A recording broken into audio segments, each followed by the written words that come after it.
Salut coders, welcome back to another tutorial. In this tutorial, I want to show you how to do sign up with Appwrite and log in and verify email. And I want to show you on how to use a application deep links, whereby a user can click a URL from the browser or email and then it opens your application. But for security reason, we are going to use a DB since our application is not yet on Google Play Store, so you have to validate the application on Google Play Store. So let me show you by an example. So here you have to create an account and I'll enter my details here. I will say Bisc and last name.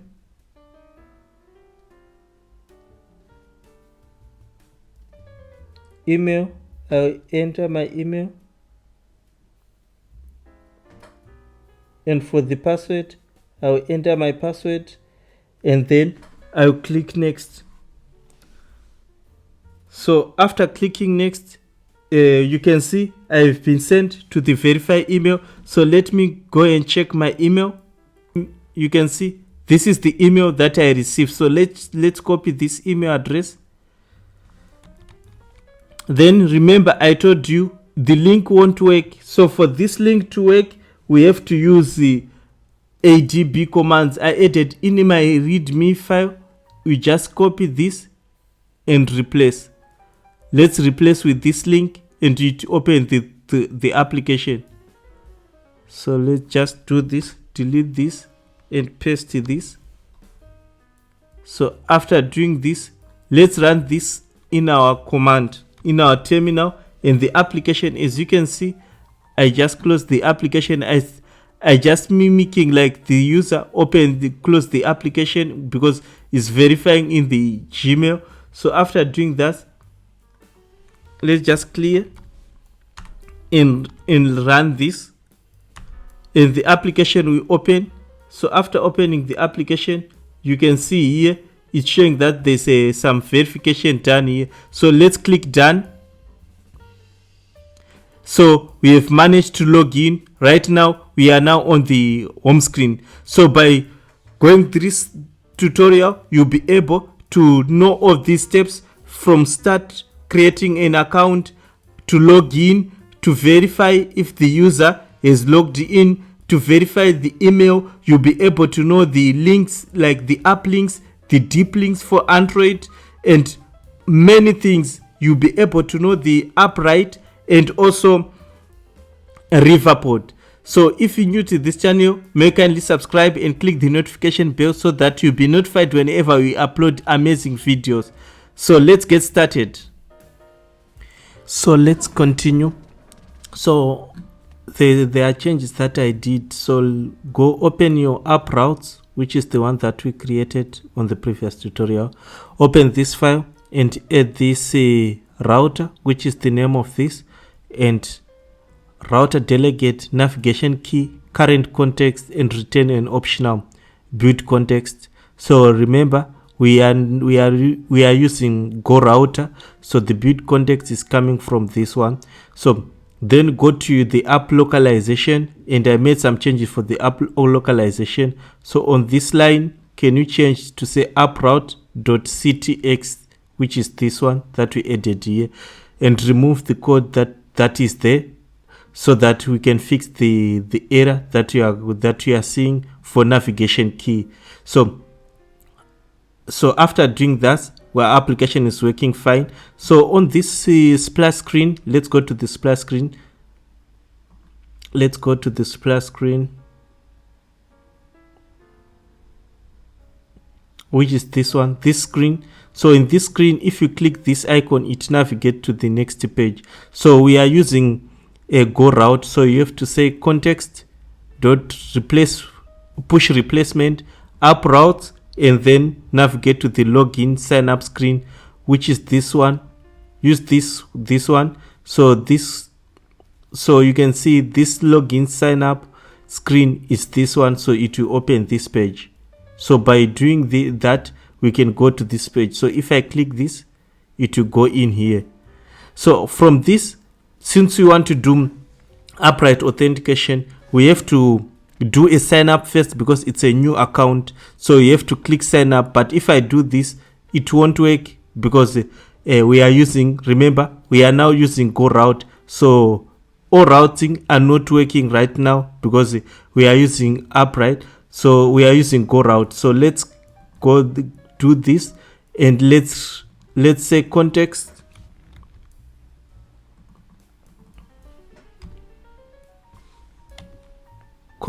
dot push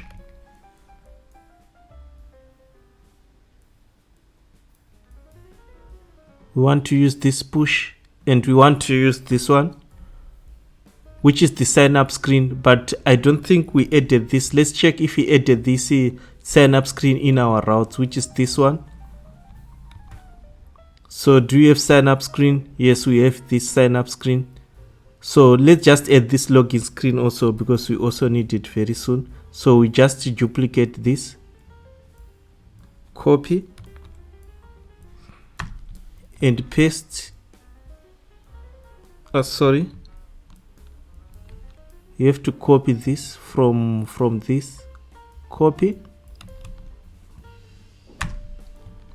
and paste. For login screen, we have to take this, must match login screen, and you can look for the login screen, which is this one, and we can copy here and go to our route, and we can do this with, this is our login screen. So for login screen, we can add also this route. So let me go to the login, to the route also where we had an issue. So let me just save. So after saving, this one will work. So I think I have to reload this because there was a bug. So after, let me tap sign up, you can see we will be able to navigate to this sign up page. So in this sign up, we want to enter first name, last name, email, and password. So remember, we are using Riverpod, so we need to create a state, and I can call it this auth state, whereby I have to add the first name, last name. So let's create a new package here. So we are now, this is our first step of Riverpod. On the previous tutorial, I showed you how you can configure Riverpod on project. So here I can call it model. So let's create another folder, and this one I can call it state. Let's separate state and the one that we are going to use to save data to the Appwrite. So in here, let's create a new file. In this one, I can call it auth state.dat. So I can say class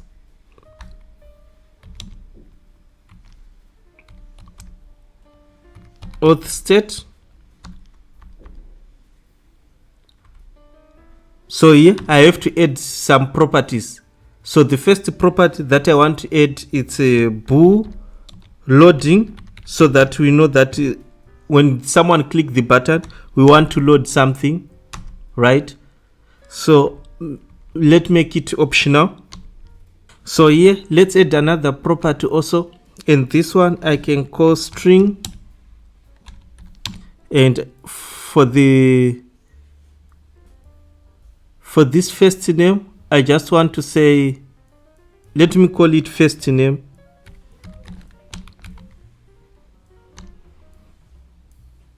And then let just me copy the last name.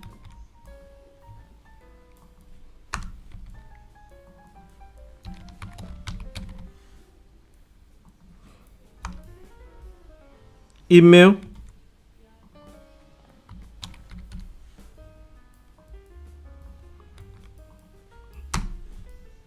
And password.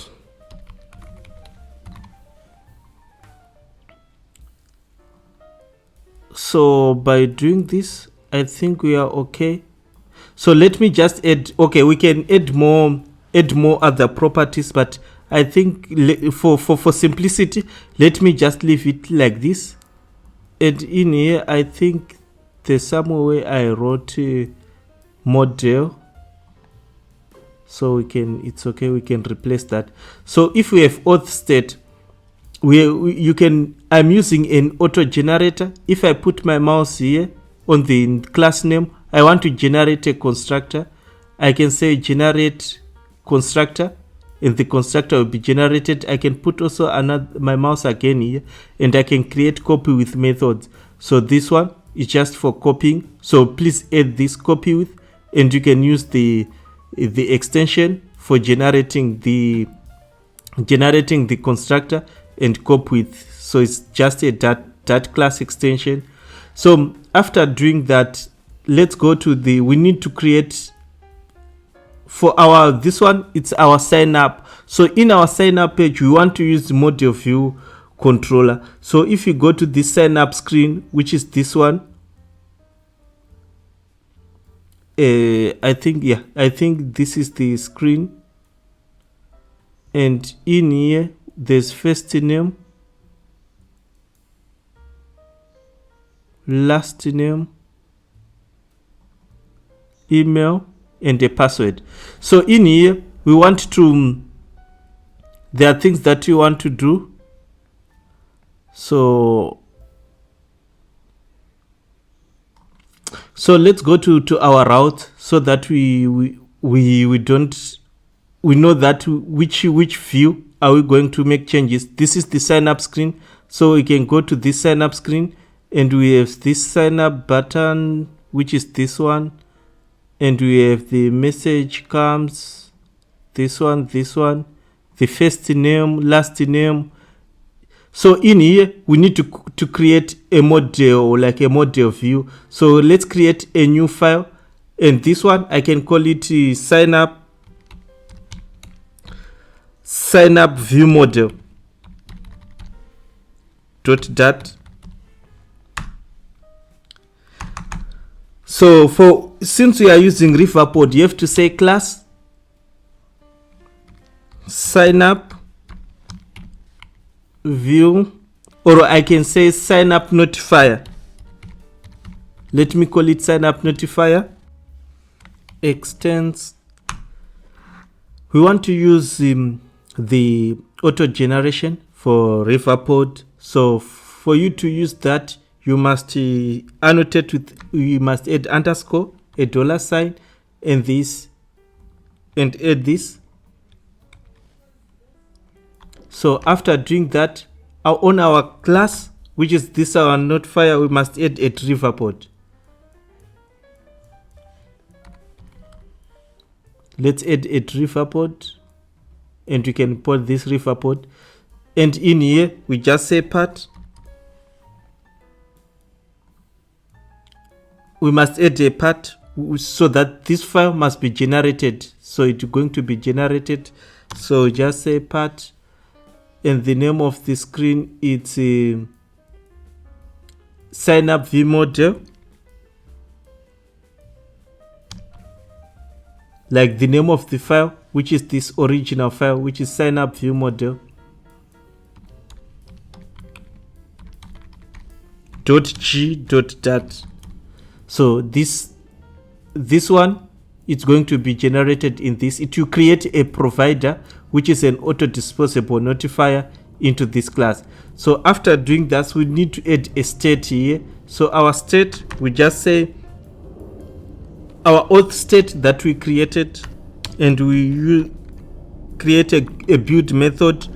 So this method, it requires a state. So this is the state that we are creating. So it's supposed to retain an auth state, and then it's an override. Let's add it override. This one, remember, it's coming from this, so we need to run this code. So in the readme file, I added the command that we need to run for it to generate that. So you go to your terminal, and let me just clear this, and we can run.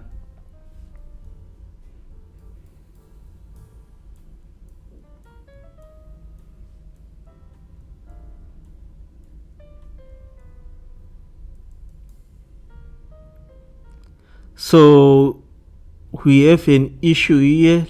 Let's see the issue. Expected a semicolon. Here it's expecting a semicolon. I missed a semicolon. So let me run it again.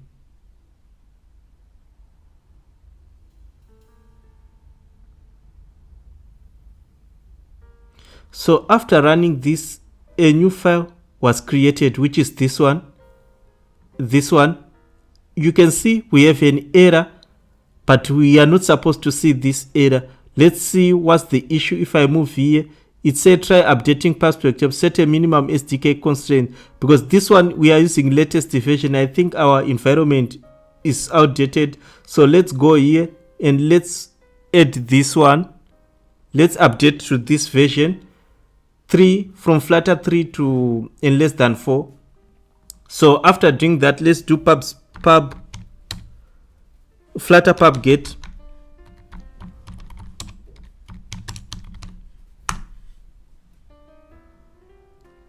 And let's go back to our view model and see if you still have an error.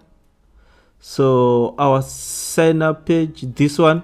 So you can see the error is gone because of it's now supporting the latest because we just imported this project, so it's using an outdated environment. So right now we are okay, and this is the provider that we are going to use when you want to call any method in this view model.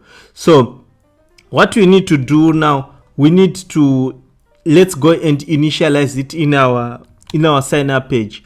So in our sign up page, let's go here, and it's a stateless widget. So we are using Riverpod. So Riverpod, for us to be able to use those providers that are generated, we need to use a ref.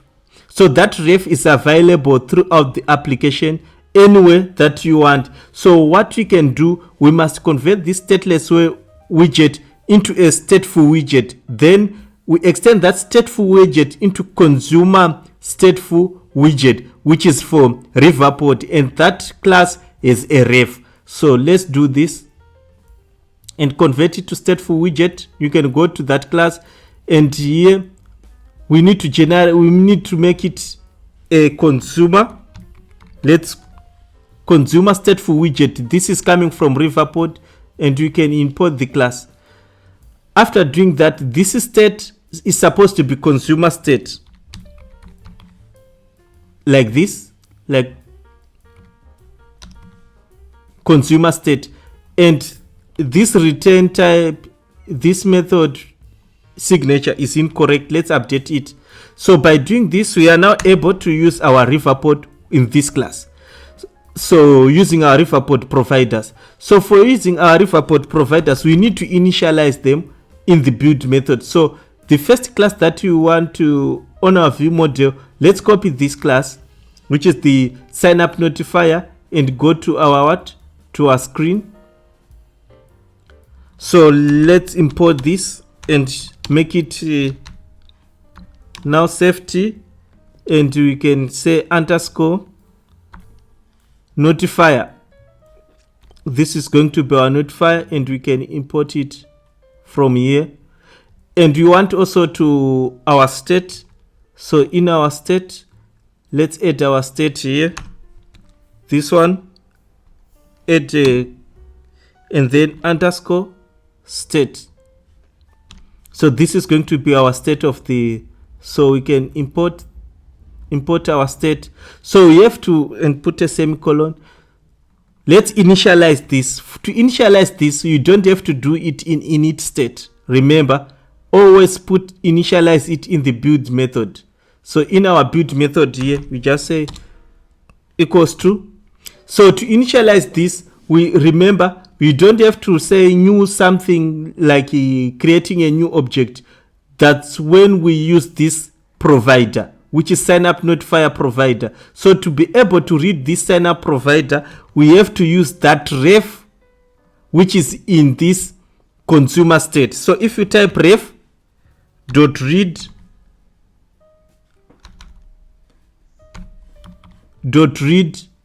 and we can pass this, which is our state. So let's see if we have imported we already imported. Then add a notifier. If it's like this, we are now able to call the methods which are going to be in this notifier. So we are going to add more methods for sign up. So this is a notifier for us to be able to call the message. So let's go again into this screen. We need to initialize also our state. So for our state, we just do the same. Equals to ref dot read or watch, to watch anything that has changed from here. So it will be listening. Then we add this. So any state that is changing, anything that is being changed in this class, anything that is being changed in this class, our state will update with a new value. So you can use this state. So after doing this, we can use our notifier if you want to call that method. If you click this sign up button, we need to create a method that is called next or sign up, so that we can create. So let's look for that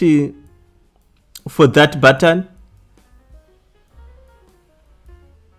and let's look for that button, which is this one, next. I think this is the button. So I think in this button we have an on tap here. This one, we have this method, and in this method here I just say to do. I just add like a to do, so that I know I have to do validation. After doing that, I will just say this notifier dot, we need to create a method which is called create account. So I just say create account. So this one, it will create an account to the account using these details. And let me create that method, create a method, create account. So if I go in this class, you can see we can use our notifier to get to create an account. So in this notifier, we need a username, a password, so that we'll be able to create an account. So before I do that, let's go to the Appwrite. So in our Appwrite documentation, let's go to the docs. So I'm going through step by step. Appwrite Flutter, this is the one that I want, and I want this one for the account. So we want to create an account. So we want to create an account. This is the method to create an account, and it's for Flutter.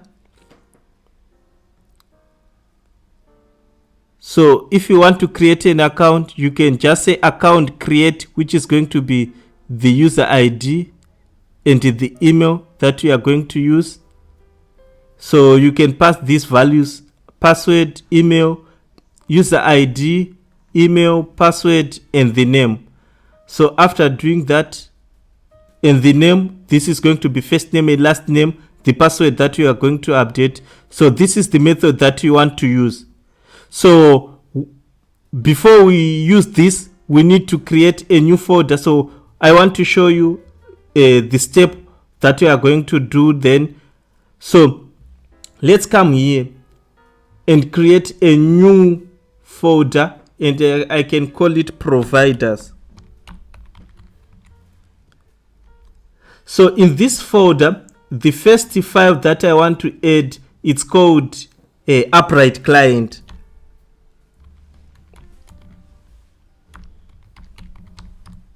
And remember, you must have one Appwrite client throughout the whole application.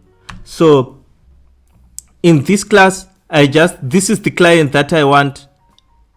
For Appwrite, you need to have this client.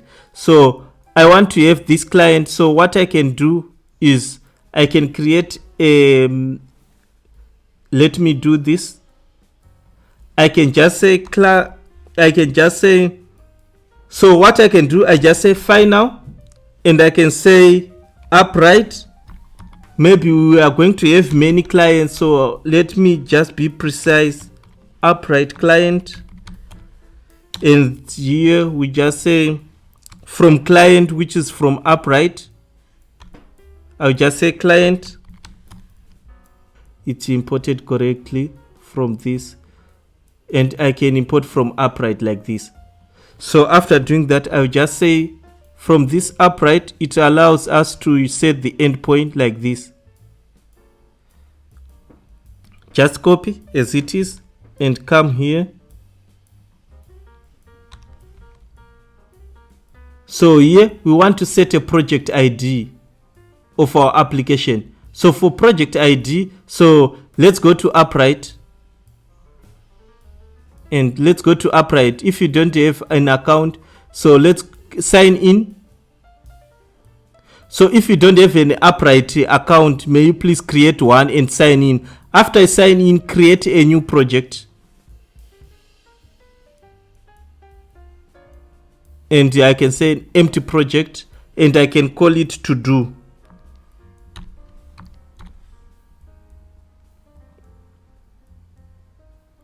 So after creating this project, you can see this is my Appwrite. This is the project ID. So I will just copy this ID and come back to the in here, and I can replace this project ID like this. So we are now started with configuring Appwrite now. So after doing this, we need another provider, which is called account provider. So let's create a new file, which I call it Appwrite.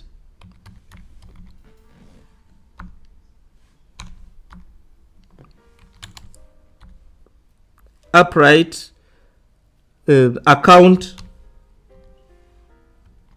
provider.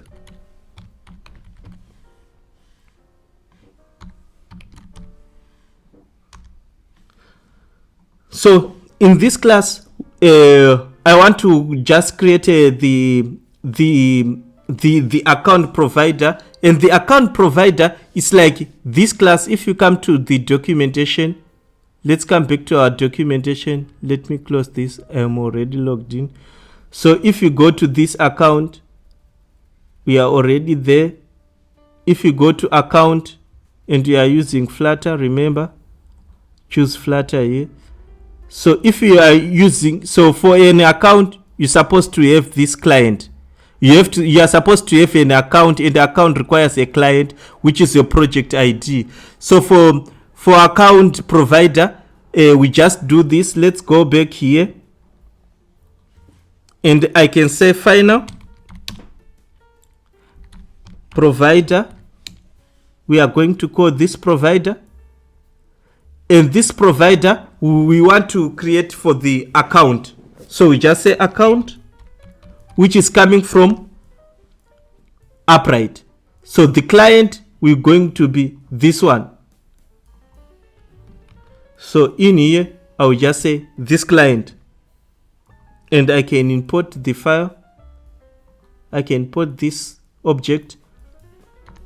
So by doing this, we managed to create this provider. So we need also to do to have a repository, so that when we add the functionality to create an account, to update an account, to get an account, so we need to create another one, which I call Appwrite account repository provider. So let me just copy this, and I can paste it here. So this one, let me rename it.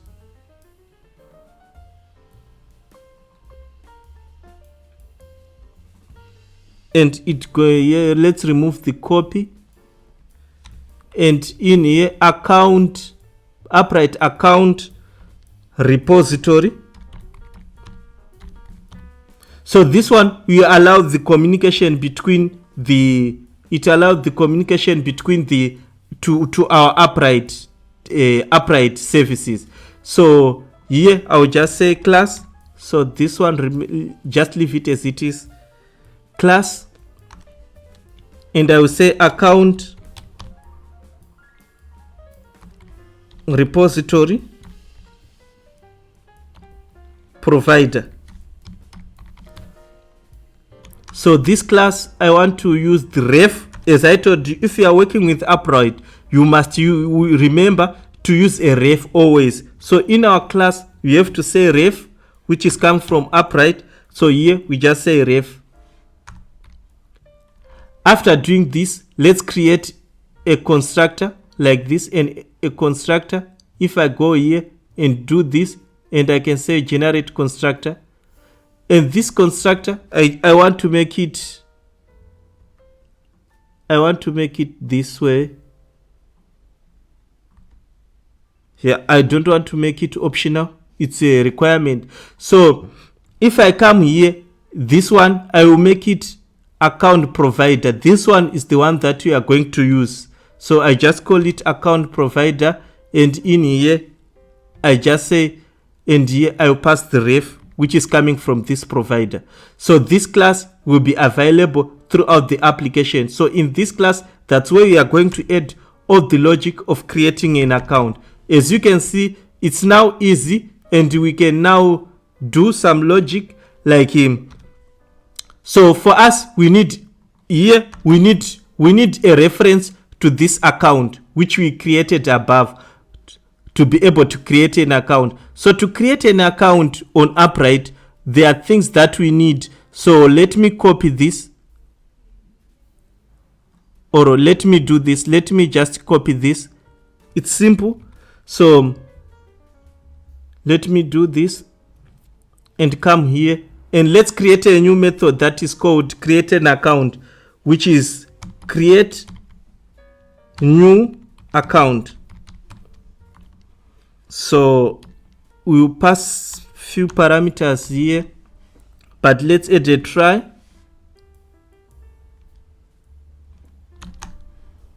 So let's add this logic here. So we need an access to this account. We already have this account, but we need to access that account. So to access that account, it's easy. So we have to initialize that account here. So what we can do, we have to, let's go to this account provider. We want to use this account. So just copy this and come back here. And we say account.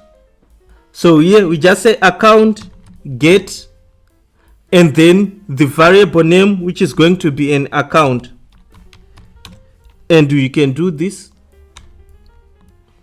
After doing this, we just say underscore ref dot read. Remember, that's why we added this ref, so that we want to read this. And in here, we'll be able to read our provider, which is Appwrite account provider. And you can come back here and you can pass it here. So let's import. After importing, we can use this account here. So here we just say account.create, and here we want a user ID. So it means we have to pass a user ID here. And we want to pass an email.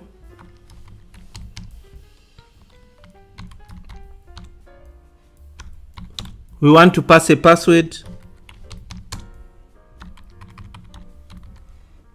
We want to pass a name from our form. So after doing that, and here let's just fix this. Here we just say catch. Here we just say on Appwrite exception catch. In here we just say E, because we are going to have an exception here. We have to do this. Let's delete this, and we can do this here. And remember, this one, it will return a user. So we want to do await. So our method will be async let's make it async because we want to return something, and here it's going to be a user. Let's see why it's is this user, is it going to be an optional? No, it's not being optional. So what's the issue? And I think we have to import this from Appwrite. We can import this one, and it's going to be a user. So in here we just say future. It's going to be a future because it's our method, it's async. So we have to say user. It's supposed to return a user. If it's return, it either return a now. So it means we didn't manage to create an account. It means there was an error to create an account. So in here, let's close this. So our method is not, it's supposed to return an optional, which is this one. And here we have to return a user.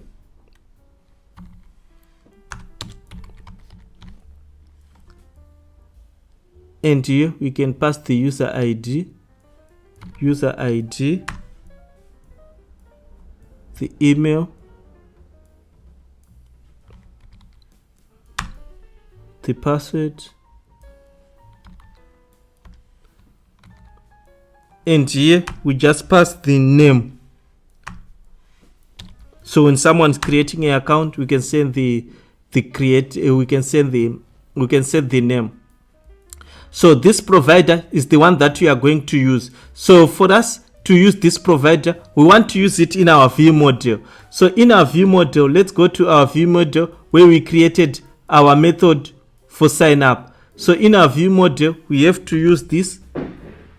Here we have to use this ref. This ref is already there. So the name of the provider, it's account provider, account repository provider. So let's go to these providers and see account provider, this one. Let me call it account repository provider. So in our module, we just call this and we can import and we can port from this class. So what we can do now, if we go to this account repository provider, it's returning this class, so that's why it's having an error. So here we just do this, and in here we just say, we just call it, take it as it is, so that, and I can remove the account and paste this, and in here that's where we are going to call our method. So for our method, we just do this repository, account repository, which is this one, and we have our method which is create an account. It requires a user ID. So for us to have a user ID, I think there's this dependence that I want, which is object ID. So I can say Flutter. Let's add this one, Flutter object ID, this one. So let's add this dependence.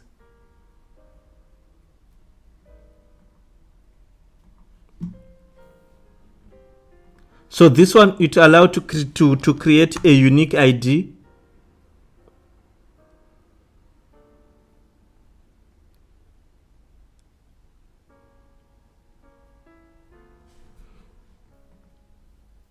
So here for user ID, we are going to use the object ID that we added. So it's going to be object, this object ID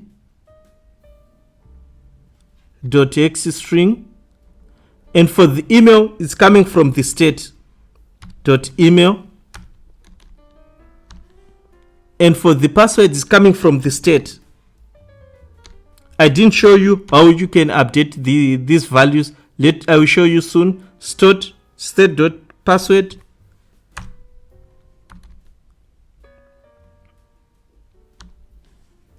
And for the name, it's going to be like this.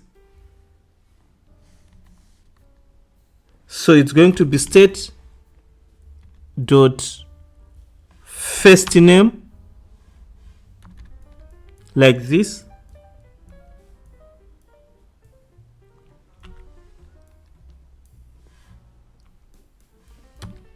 And also put a space because it's going to be a full name. Then state dot last name,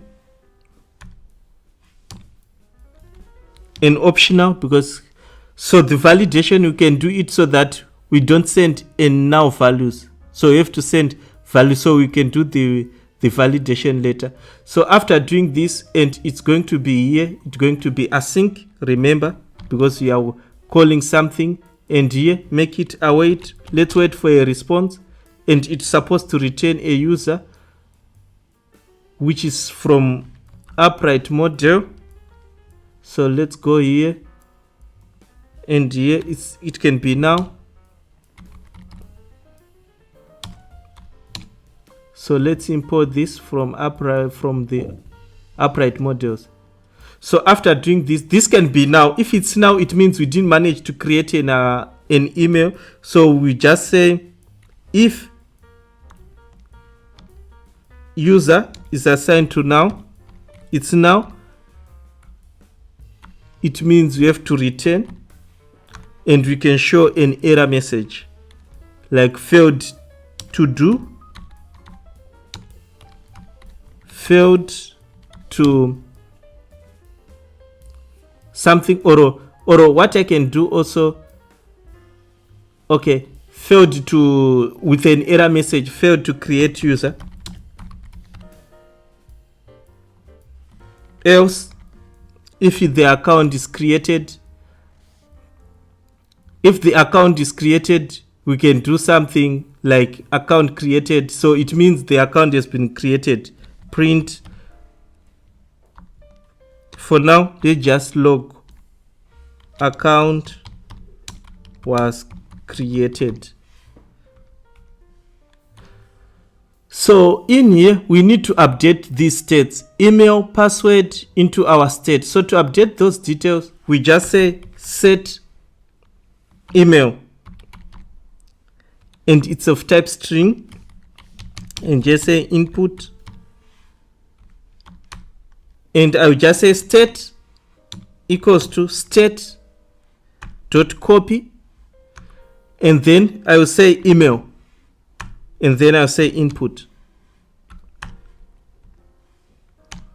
So that's why in our state we add a copy with method. So in here we have to add set. We add a set mail.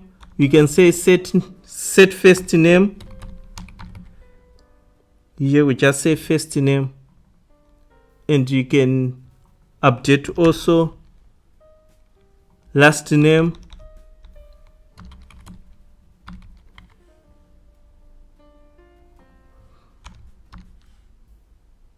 And here it's going to be last name. We can update the password,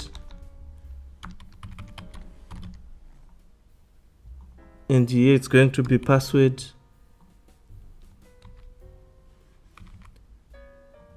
So we have email, last name, first name, and password. Let's see in our state, first name, last name. I think we are okay. On our model, we have an error. I think we missed a semicolon here. So when creating an account, so I want to do, say, loader. I want to add this one also, and this one is going to be our loader. This our loader, it's a bool, and then I can say loader, loading. So I will call when someone click that button, we want to add a loader, and I set it to true.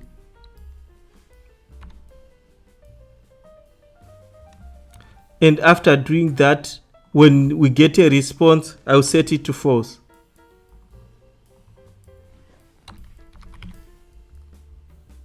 Like this. So when you create an account, we can add these details.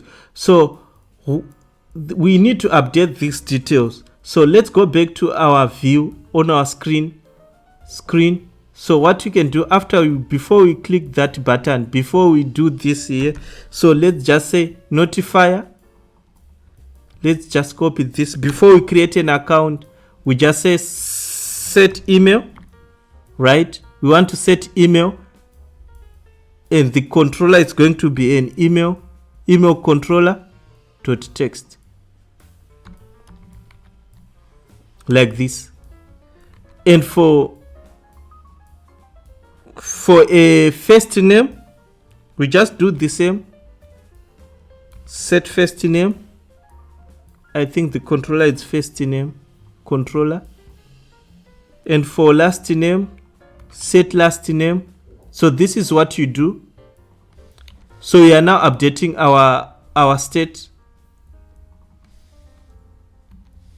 Last name controller. And for the password, set password. It's going to be our password controller. So by doing this, we updated our state.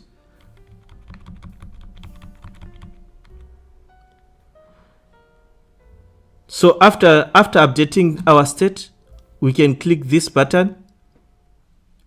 Then the account will be created. So let's test if you are able to create an account. So let me run the application and click the run and debug.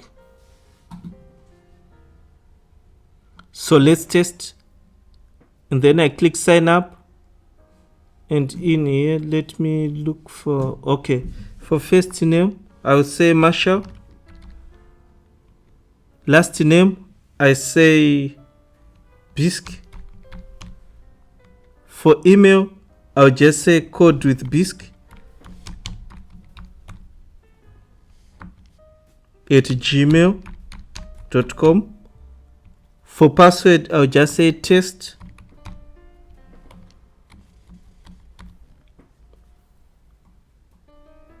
So let's click the next button. So far we didn't log any error, so let's try to check the error. So we just say print E, which is our exception. Then let's save. After saving, let's click this button, and it's showing this error. We don't have this client like on the app iOS platform. So this is our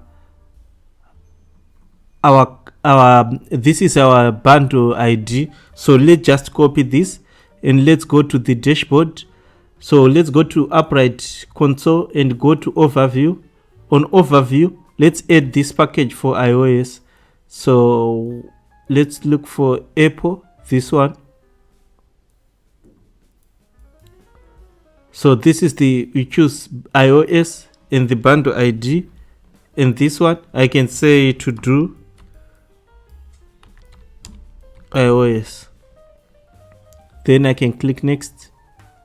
This one we already set up this, and then go back to dashboard. So as you can see, we have now one integration, which is our iOS. For Android you can just do the same.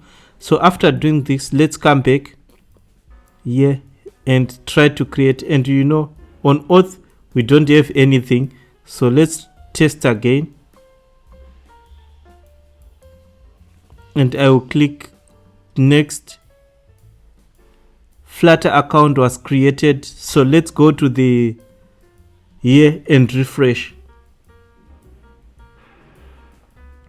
You can see it was created. These are the details. So right now the account is not yet verified. So I want to delete this one and add some implementation. So after creating an account, you want to do create an email session, which is email and password. And after that, I want also to send a verification email to the user, so that you can receive an email, so that you can verify the email. So I want to do this. So let me click this user. I want to delete this user. I showed you this is how a user can be created. So you are done there. So let's come back here.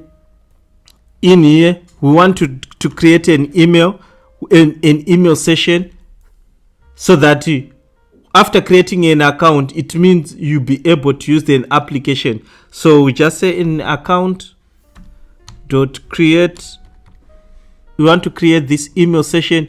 It requires an email address, which is the email address that we pass there, like this, and we can add await. So after this step, a session will be created. It means our application will now able to use Appwrite service like databases, storage, because the session will be created. So, but we don't want our users to use our application before we verify their email. So what I want to do, let's create an email verification. So for email verification, for this one, you have to, it uses a session. So we are supposed to create a session first. After creating a session, we have to do email verification. So this one, I will just say future void, and this one is like send verification email.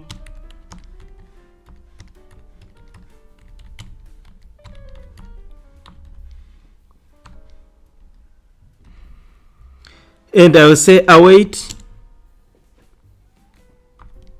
then account,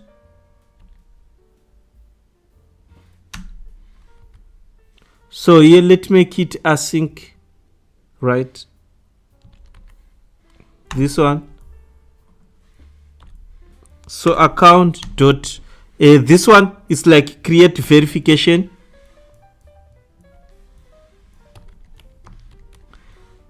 This one is for email. It requires a URL. So for URL, I just want to use HTTPS.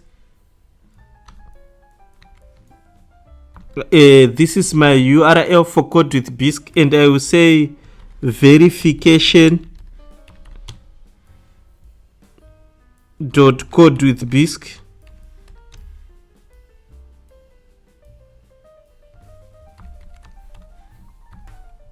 .com, and then I will say verify.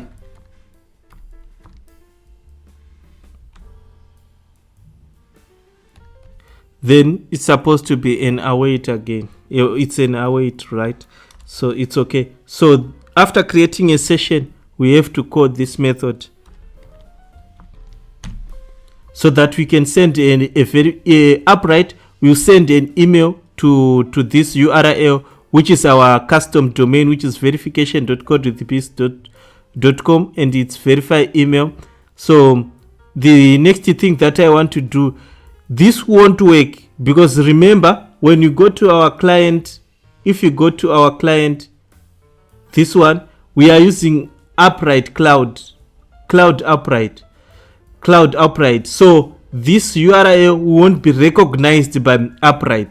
So for us to be able to use our custom domain, that one, we have to come back here, and this URL, we have to add this URL on our integrations here.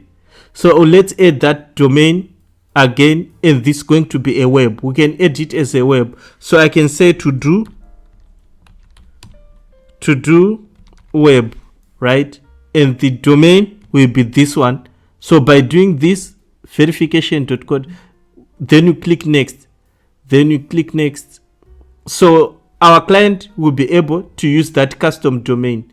So go back to dashboard. So after doing that, let's test again if we are able to, if we can receive the email from this, we can receive this email. So I can click save.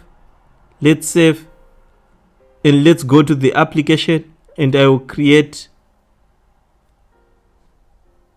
So here I'm thinking of adding a try catch. Let's add a try catch like what we did here.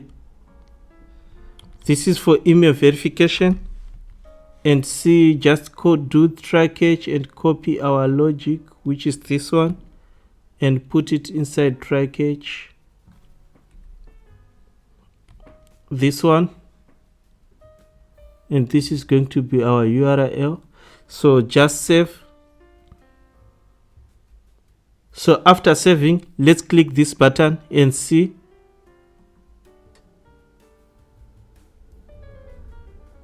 So verification email is not working.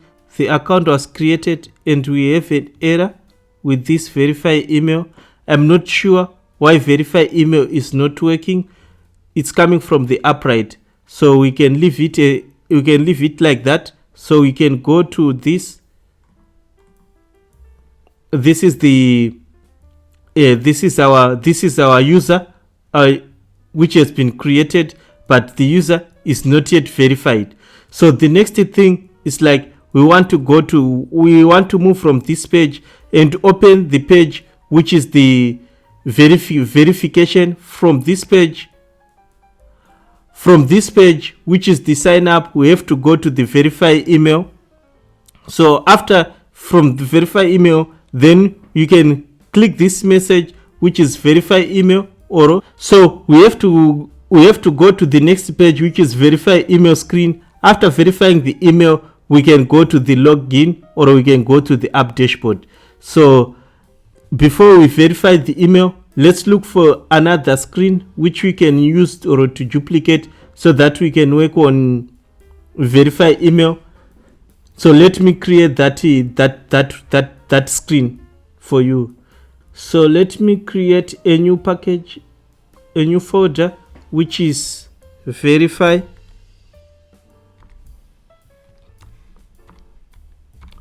email. And from this, I just want to copy the screen for forgot password. This one, I want to copy this and then paste it into verify email. And let me rename.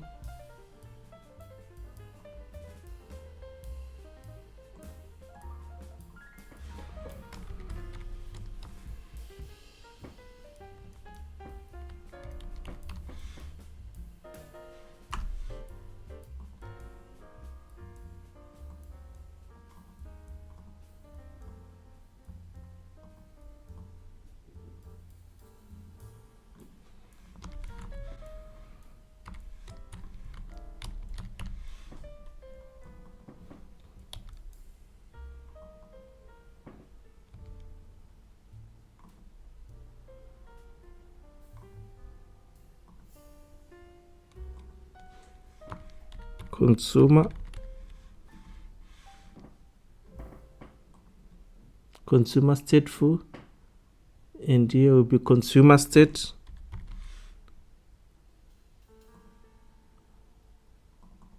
And we have to paste this here, and in here we know the email address, so it's coming from the session. So I can do this, remove this, and then I can say icon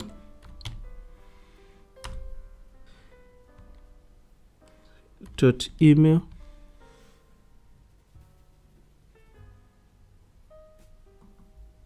and then size I just say 200.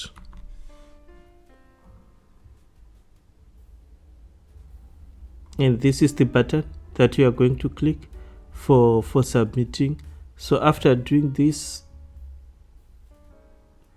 our email screen, just copy this and let's go to our app routes.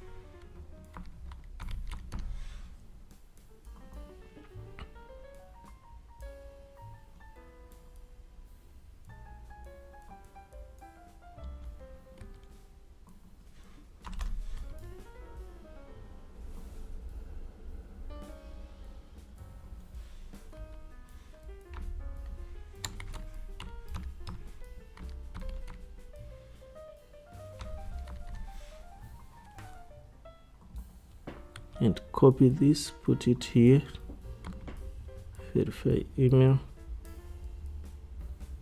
So after that, we are going to this screen, and from this screen, remember, we want to use our controller, which we want to use our auth state. So let's go to the sign up screen, this one. Let's copy what we added here.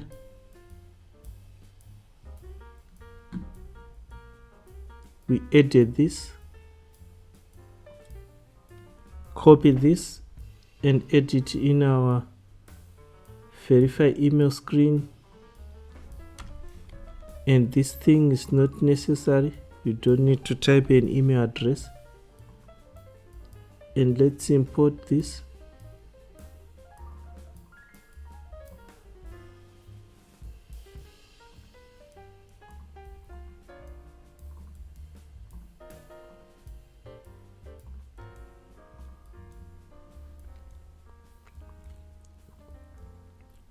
Then we can go to sign up again, sign up screen, and copy this. We want to reuse this verify email in our build. Let's add this, that's okay. And in our notifier,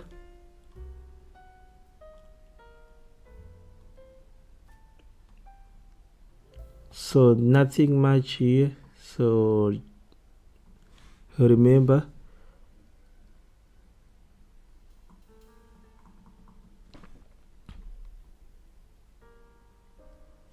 so after we are done here, we want to get the session of this user. So before we do that, let's go to our screen where we clicked our button, where we add our logic to get this one. So in here,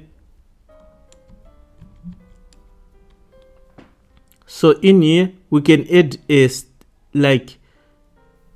let's add something that is let's add a method which is value changed.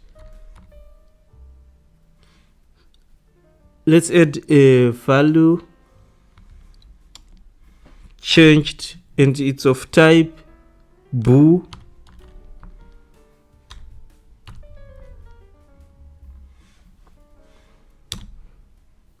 Success, or I can set a string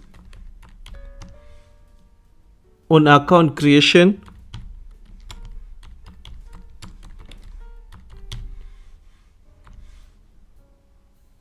And this one, it's going to be this one.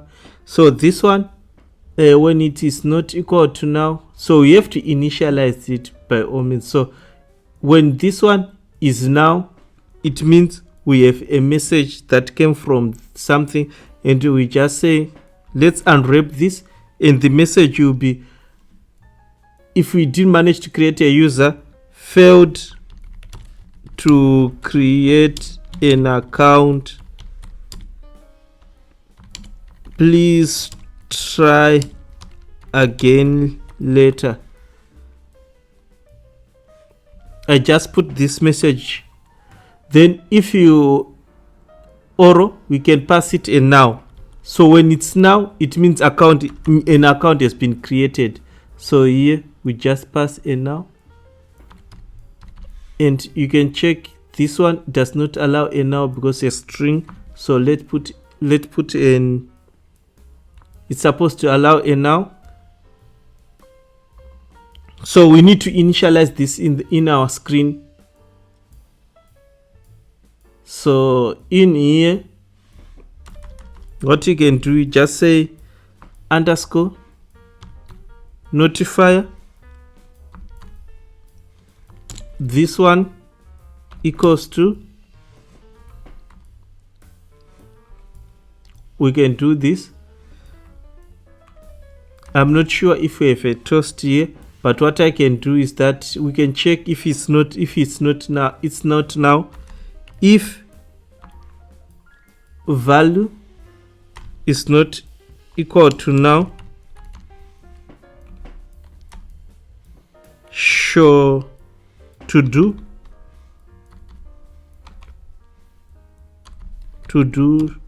show error message, else we need to navigate from this page to another page. So from this page we need to go to the email. So we just say context dot push replacement, because we no longer need this one, and it's uproutes, yeah.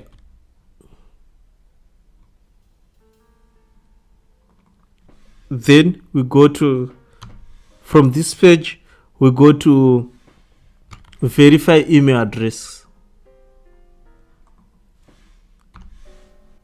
Let's test the application so that we can see if it's being navigated to the forgot page.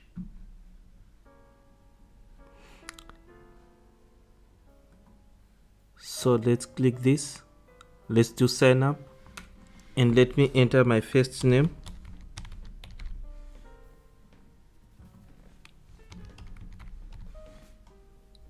Email is code with BISC. I deleted my existing email. Code with BISC.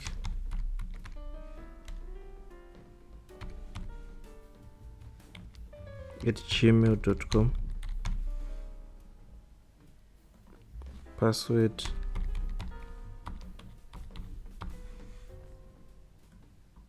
And then I'll click next. You can see after account creation, we have navigated to this screen. So this screen is the one that we are going to use to verify email. So this start, I think we will refactor this in this email. So let me do this. Let's check if we receive an email.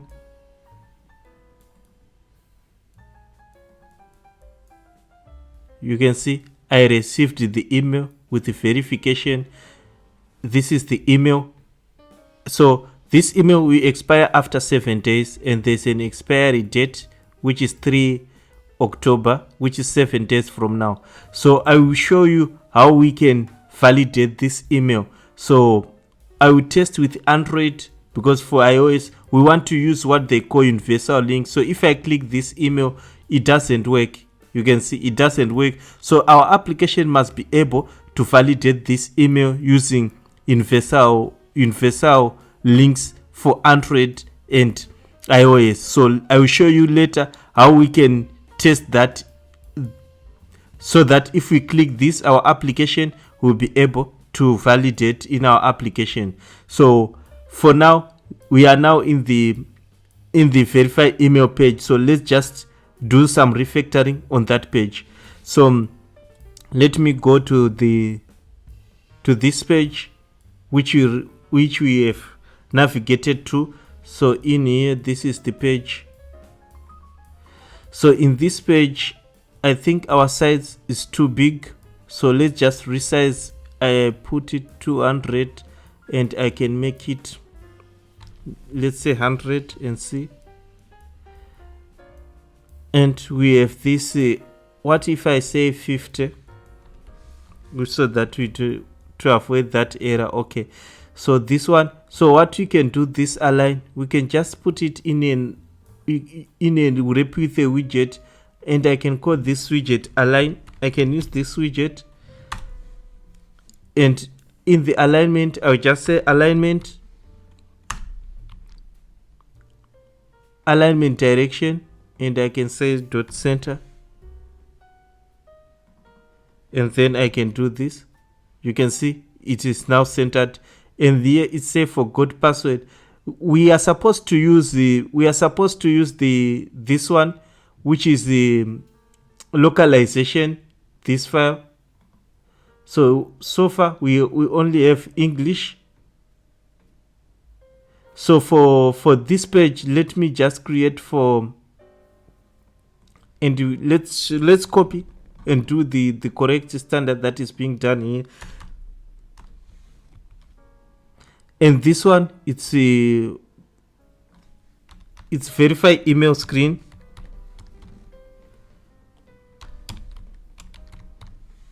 Verify email screen, and here it's done.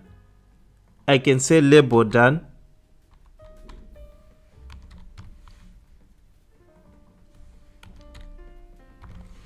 And where it's written forgot password, I can say label verify email.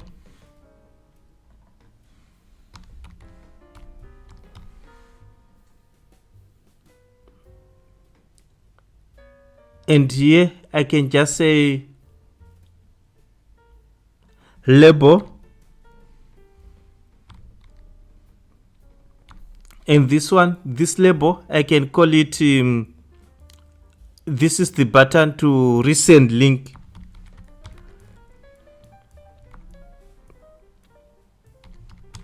If you haven't received a link, so I can say resend link. Resend email.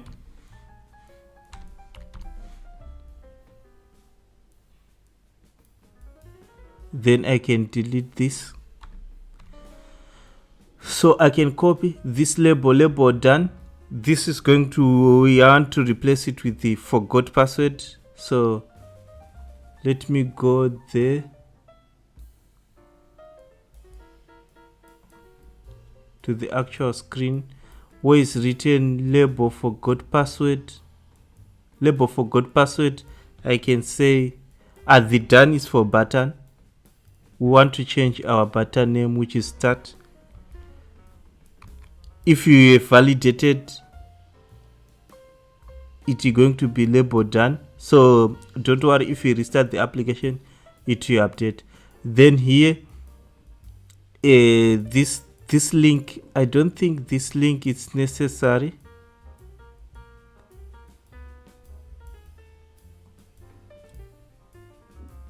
We can remove this link.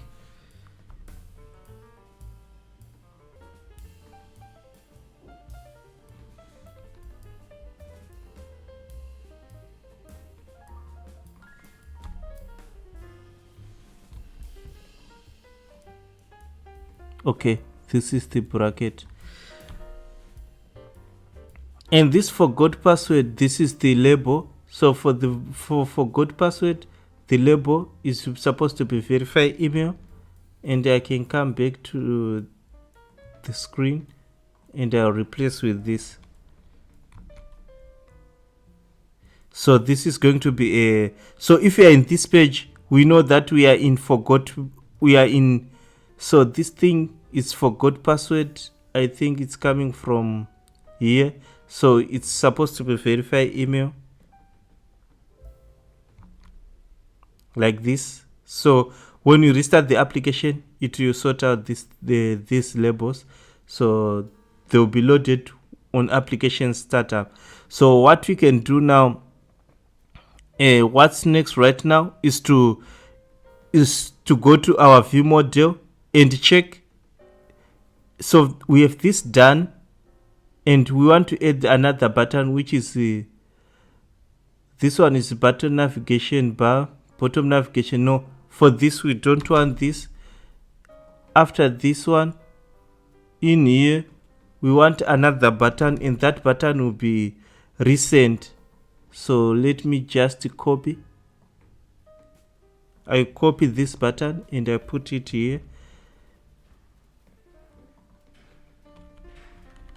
And this button is labeled Resend email.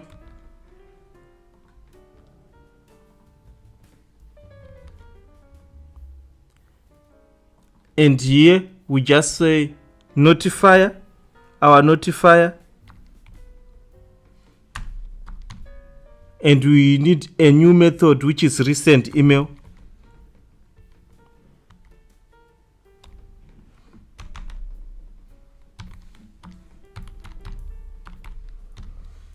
So we can create the method in our notifier. So if you click this button, it will resend the email. So the method has been created and let's reduce this size.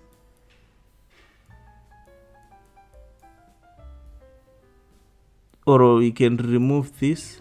Let's see if we remove this. Yeah, so this is going to be our resend button. So resend link. So I'm not focusing on the designs, guys. I'm just focusing on the functionality, on how these things works, and you can refactor based on what you want. So in this resend email, that's where I want to put the functionality. Remember, in the resend email, in our repository provider, this one, we have to call this method, which is this one, which is send verification email. So this method, it will resend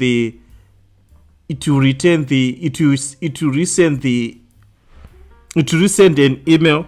So by calling that method, we are sorted there. So just do this, and here make it async, and here just await. So this is a callback for resend email. So it's like what we did previously on this one was logic for on account creation. We can just copy this, and this one, it's on resend email.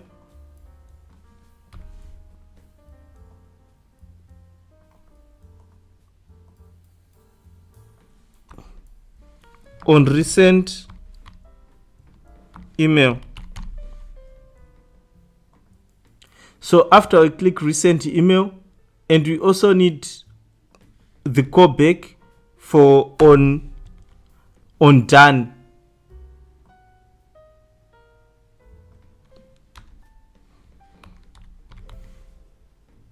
So right now we have implemented on resend email.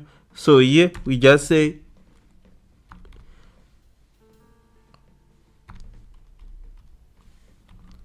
and we are going to make it here. It's like when you click on resend email, this one, it's returning. So if it's returning here, we can return an error, maybe a string. So if you don't have any error, it's returning now.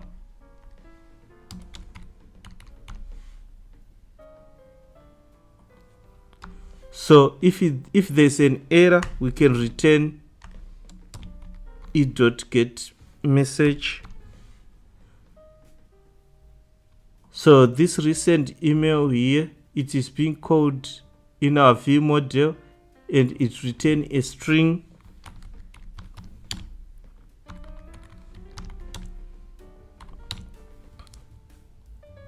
And here supposed to be a now. We do the logic.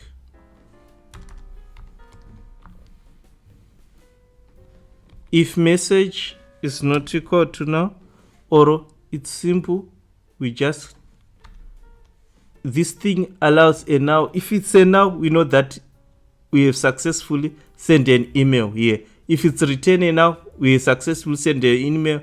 If we didn't, we show the error message here. So what we can do, let's just come back here on the verify email, this screen, and here we have to handle in our notifier, we have to handle that callback.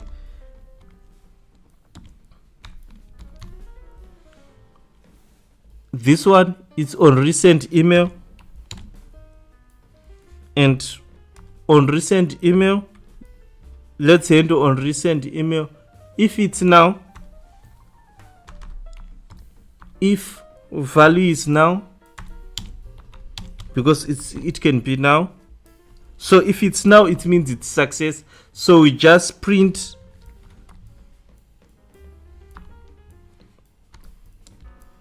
email was sent.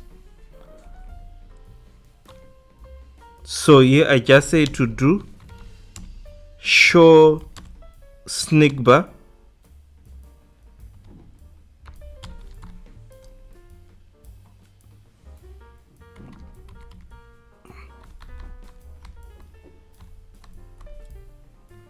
else there was an error when sending email, and we just show also the snake bar.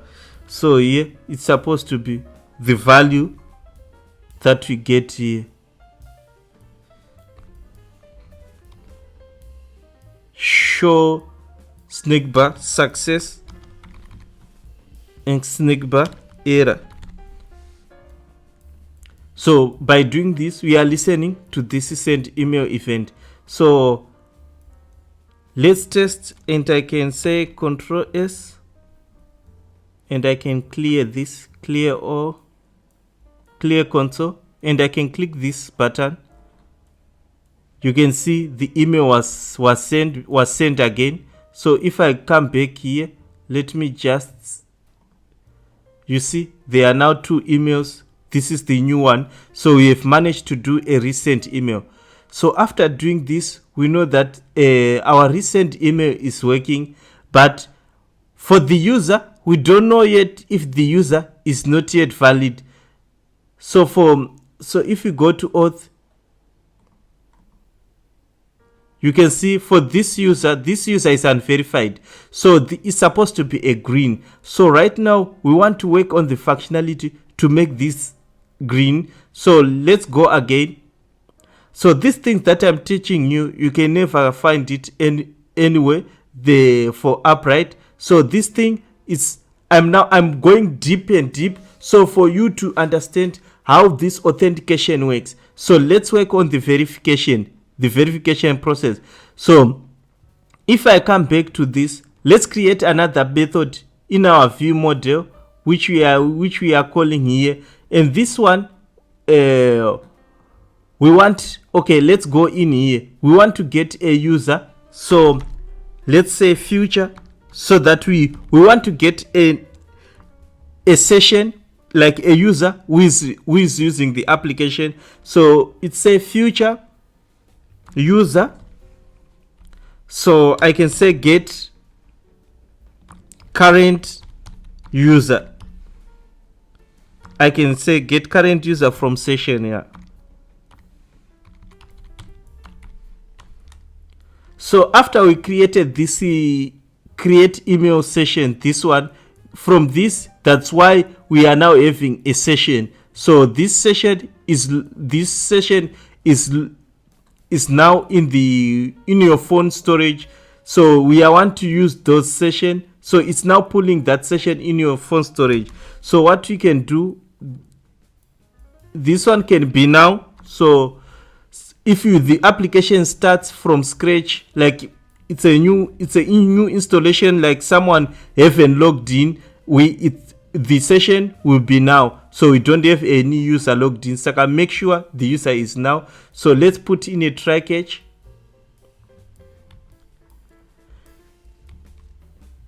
So for this, it must return a now. And here it's supposed to be a user.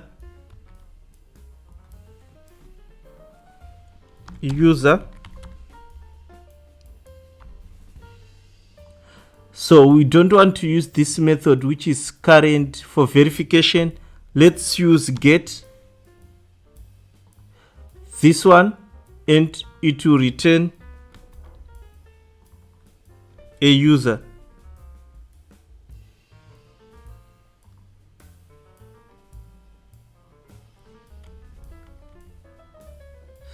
So here, let's make this method async. So by using this method, we will get the user. We can get the current user. So if we have a user in our session, then we will get this existing user. So what we can do, when I click done, I want to call this method. So let me try to do the logic here. So let's go in our verify email screen. So in our verify email screen, when I click this method, which is done, that's where I want to call that method. So I just say underscore notifier. Then I say verify user. So we want to verify this user from the session. So let's create this method. So here we want to create in our view model. So all the basic logic, like the business logic, we are doing it in the view model. So we are separating the view and the business layer. So here we just say, let's make it async. And we want to say await account repository get current user from session. So this one, it will return a user, and it can be now, but I know at this point it is not now. So if it's now, we are supposed to, but I know at this point the user is not now. So what we can do is just do this. If user is not equal to now,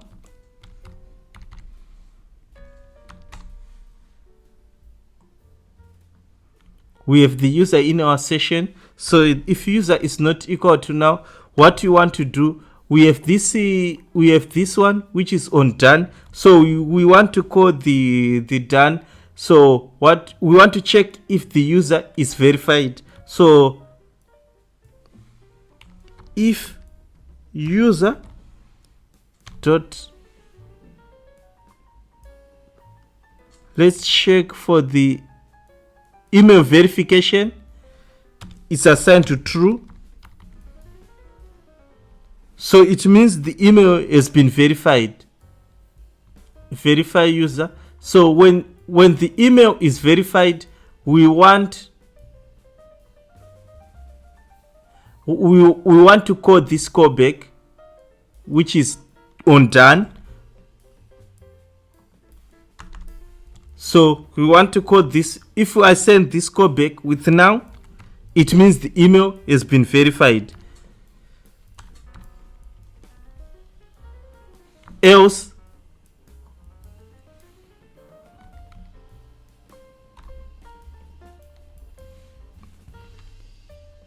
then I'll put return here.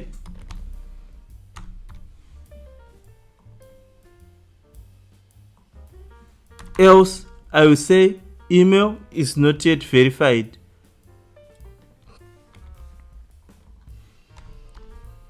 I will say please verify.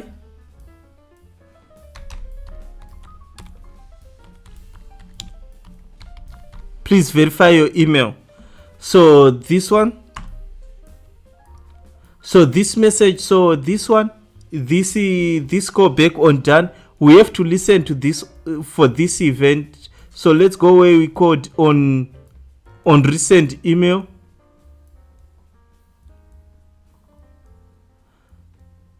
So like what we did here, let's just copy. This one is on done. This is on done.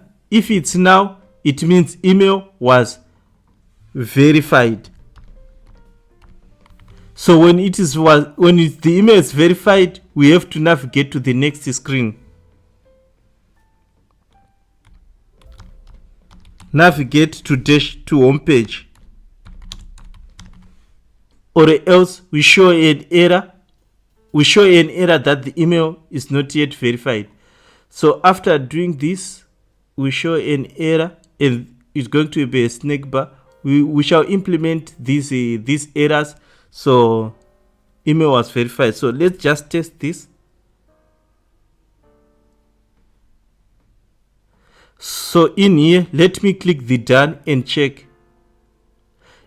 You can see we received this message, which is please verify your email. It means the email is not yet verified. So we need a way to verify that email.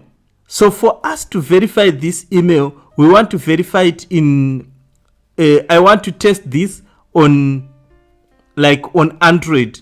But before I do that on Android, let's just do a simple thing. Let's create a login so that on Android we'll be navigated to same page again. So So let's copy this. Let's copy this and let's go to login screen. This is the login screen, and let's convert this to stateful like what we did previously. And remember, here is supposed to be consumer stateful widget, and here is supposed to be consumer state. So in here, let's add those the sign up notifier, and we will change this in to auth notifier. So let's import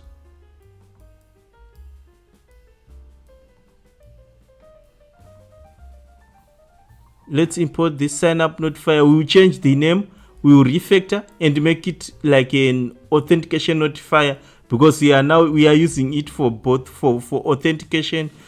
So after doing this, there's a change that you want to do. This one here is supposed to return this in this one. Let's delete this. So let's go back to our sign up screen and let's keep watch this. And in our login screen, in our build, remember I told you with Riverpod, make sure you listen to your provider in the build method. So after doing this, in the login screen here, when you click the login button, where's the login button? This is the login button. So you can see in the login button, that's where it's going to a sign up screen. Is this the login screen? So on tap next here, we want to add the logic to validate our so make it async, remember, and let's use our notifier, which is our notifier. Then we say login, and in our notifier we are supposed to send a username and a username and a password, like an email and password. So the email will be, I think we have email controller.text, and then the password controller.text. So far we don't have this method, and this one is supposed to return await and supposed to return a string. And so if you log in, we are supposed to if there's a failure to log in, so what you want to do is just say message. So it can be a message, an error. So let's create this one. So if the message is sent to now, so let's just create this. Let's create this method, and here we just do this, and we can create this method, this login method. So in our login method, remember, this one is email and this one is password. We already have this one, and this one is supposed to be async. And here in our get session, we want to have a method. Let's copy this one.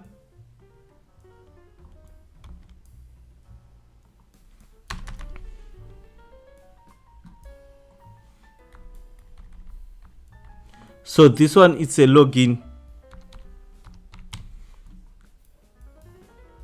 and a login, it requires an email and password.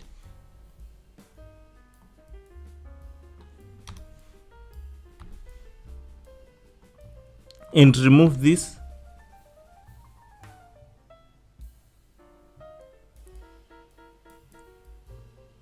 So here it's return a void. So here it's, let's say it's supposed to return a string. Let's return a string, and you to return a return e.message when it's successful logged in, and put a semicolon. When it is a successful login, just return a now. So a new session is being created. It means a new session has been created here. So this one, if you do this, this is the logic for logging in. So for that we are going to use on the login page. So let's go to the login page, and in this login page we are calling this login, and in this login we are just call this method. So let's just copy this, or let's copy as it is. And this one, what we can do is like we have to call login for the session. Let's leave it the session like that, because we are going to use this. So when it's login, what you want to do is this.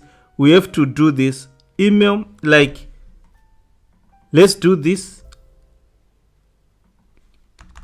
await, then dot login, and we pass the email and password, and it will return a string, remember, and that string is optional. Then this is it's like a message. So for a successful login, it will be a now. So we just say if message is not equal to now, if message, let's enter the first thing. If message is assigned to now, it means there's a session. It means there's a session. So when there's a session, we want to get a user from a session. We want to get this user from the session.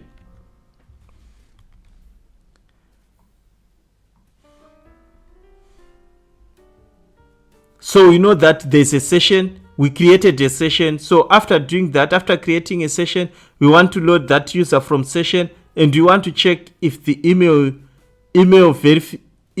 verification. So when I was saying on done here, I think let me on email verify on email verification. So when the email verification, we want to handle email verification. So if the email is verified, we need to, so let's do this. When email, when this one is true, we return a now. So when the email is not yet verified, here we're supposed to return a message like please verify your email. So just copy this, else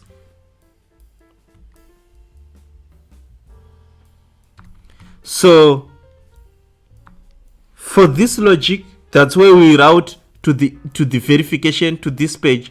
So for please verify your email, so means there's an error, the email is not verified. So, and for this, for else part, this is a message. So for on done, I want to remove on done. Let's have on message. We are going to have an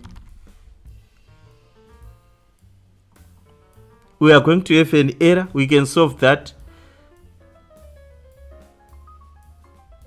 So when the email is verified, verify user, for verify user, we just say on email verification. On email verification. And this one, please, on email verification. And this one it's on message. So we have to handle the message here. If you just want to show any error message, so we just get this message from here. So the message, if the message is now, it means we managed to log in.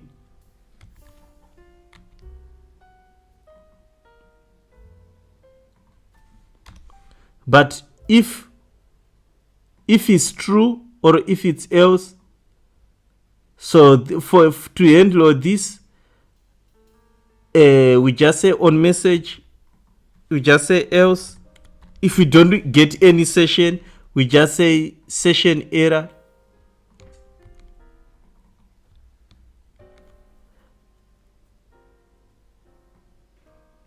Please try to log in again. But we are not, please try to log in. We don't reach in this else statement, but let's just handle this. Let's try to handle this. So what we do in this login page, so this is the login that we are calling, but we have a method which is on message, and we want to handle on email verification. If it's now, it means the email has been verified. If it's not now, so let's go in our login page. We need to handle this, a notifier on message. So let's say we receive a message. What you want to do is we just want to print that message. So if you have something like, if you want to show a toast, you can enter your messages here. I just say print. Then here I can just say message, $message. It's a value like this. So remember, for me, everything that is success, it's a now. But if it's not, if you have a message, so this one we want to handle email verification. For email verification, if I do this, email verification. So if it's now, if value is assigned to now, it means we can navigate to dashboard. Then I can say print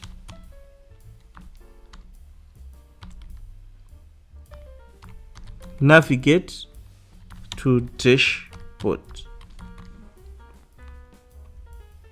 Else, it means we have any message. Else, then we are supposed to, if we get something, a message for email verification, it means we are supposed to navigate to our to this page, which is verify email. We are supposed to verify this email. So I just say context dot push. Then this one is supposed to be up route, and the route for this, it's going to be email, verify email screen. And here we just print the message.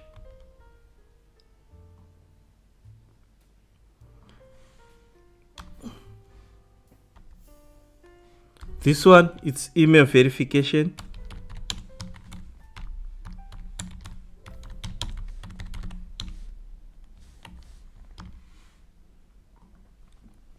So after doing this, I think we are done with this. And for email verification, in our verify email screen, we are using on done. So we are supposed to use this one, which is email verification. So for that, we have to navigate to home page. I can say context dot push replacement, and the app route is supposed to be, I think it's supposed to be a home screen, app navigation screen, home screen. So you are supposed to go to the home screen. So that's the same process that you are going to do on login. Here, navigate to dashboard, which is the home screen, when the email is verified. But right now, the email is not yet verified. So let's go to our login sign up screen. For login sign up screen, here it goes to the login page. But before you go to login page, let's go into this screen, which is this one, where we are implementing this logic for when we tap. So in this one, we want to do a logic to check if we have something in our session. So let's make this, it's already a stateful widget, so let's make it a consumer stateful widget, and here a consumer state. I think by now we are now following whatever we are doing. It's now easier if you are following this image in this tutorial from the beginning. So what we want to do here, we want to go and get what we want to do. Let's come here and we want to do something. So on verify email screen, let's copy what we added here, which is this one. Let's copy this and let's add this in this screen.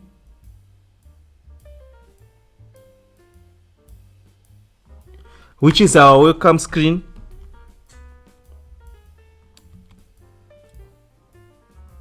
So let's import this and let's import this also. After importing, let's copy what is in email verification screen. We know that this thing is working. So on email verification, resend email, but we are more concerned about the email verification. So for this one, let's just copy this.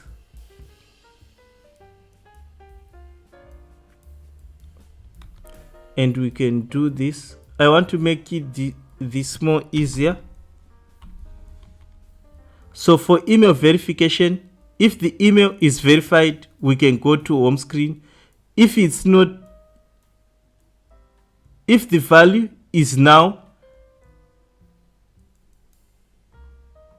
so there are things that you want to do here. If the email, if for email verification, we want to listen for events for this. So we want to check if the email is verified, we have to go to home screen. If it's not verified, if the email is not verified, what you want to do, we want to go to this screen, which is this one. Let's just copy this, or yeah, let me just copy this screen, or let me just copy this.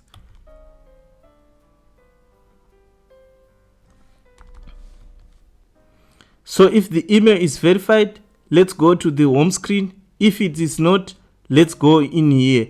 So here we just say initialization. So for this initialization, so this is the one that you want to call, and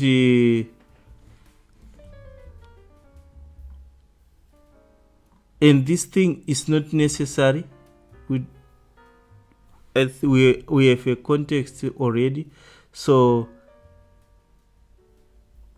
let's replace this with this here.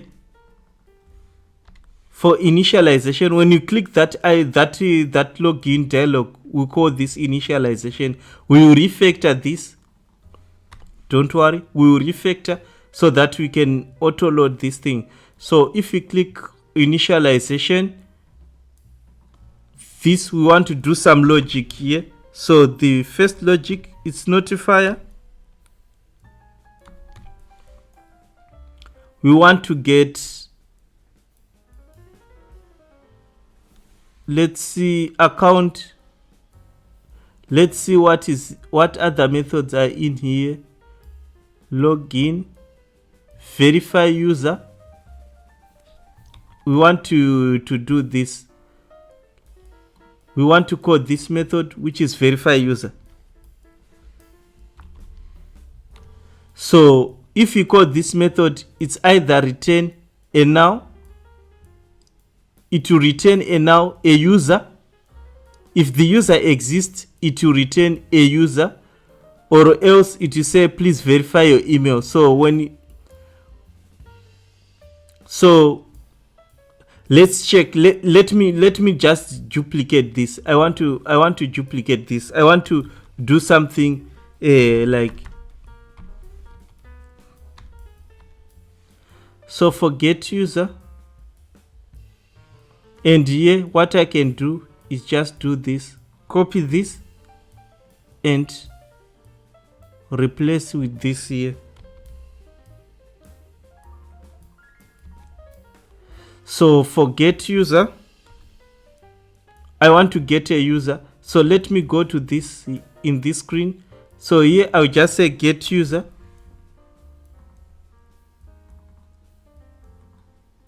And I'll make it async. And here I'll say await. And it will return a user from Appwrite. Let's import this from Appwrite module.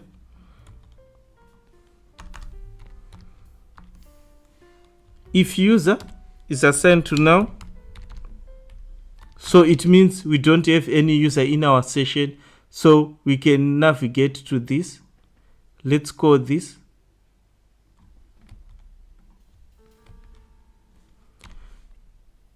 And here else, we can navigate to, we want to check if user. We want to check if user dot email verified, let's say, is true. We can navigate to the dashboard, to home screen. Else, we can navigate to the verify email. We can navigate to this verify email screen. And this is async and it's a await.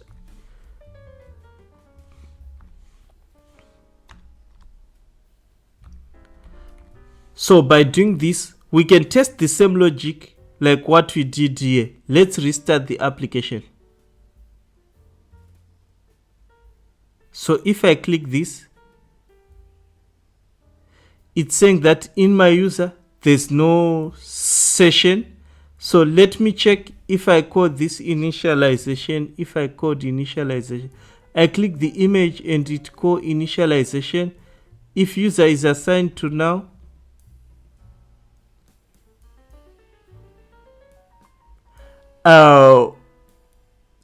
the problem that we have here, it's because we did initialize this notifier. So for this state, we can remove this because we are not using a state.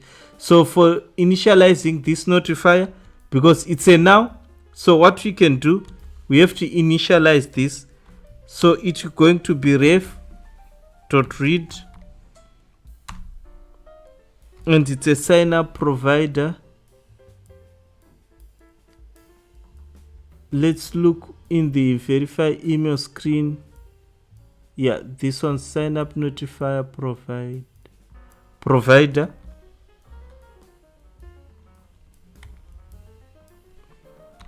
So right now we have initialized this. So here it's because it was now. So when it is now, it will go to this one. So let me test again, because you know that the user is already in the session. You can see right now it moved to the verify email address. So we know that this user is already in the session. If I click resend email, it will resend an email again. If I do click done, please verify your email, the email is not yet verified. So what we want to do, we want to verify this email. Let's go back in our intro screen, in our main page.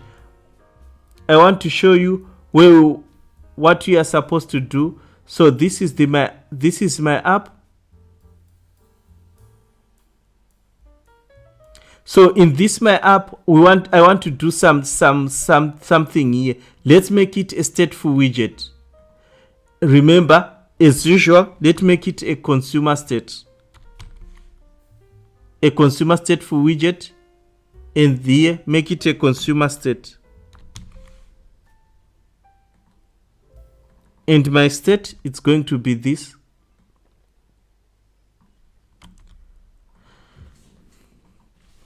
So what we want to do is that we want to test the email verification.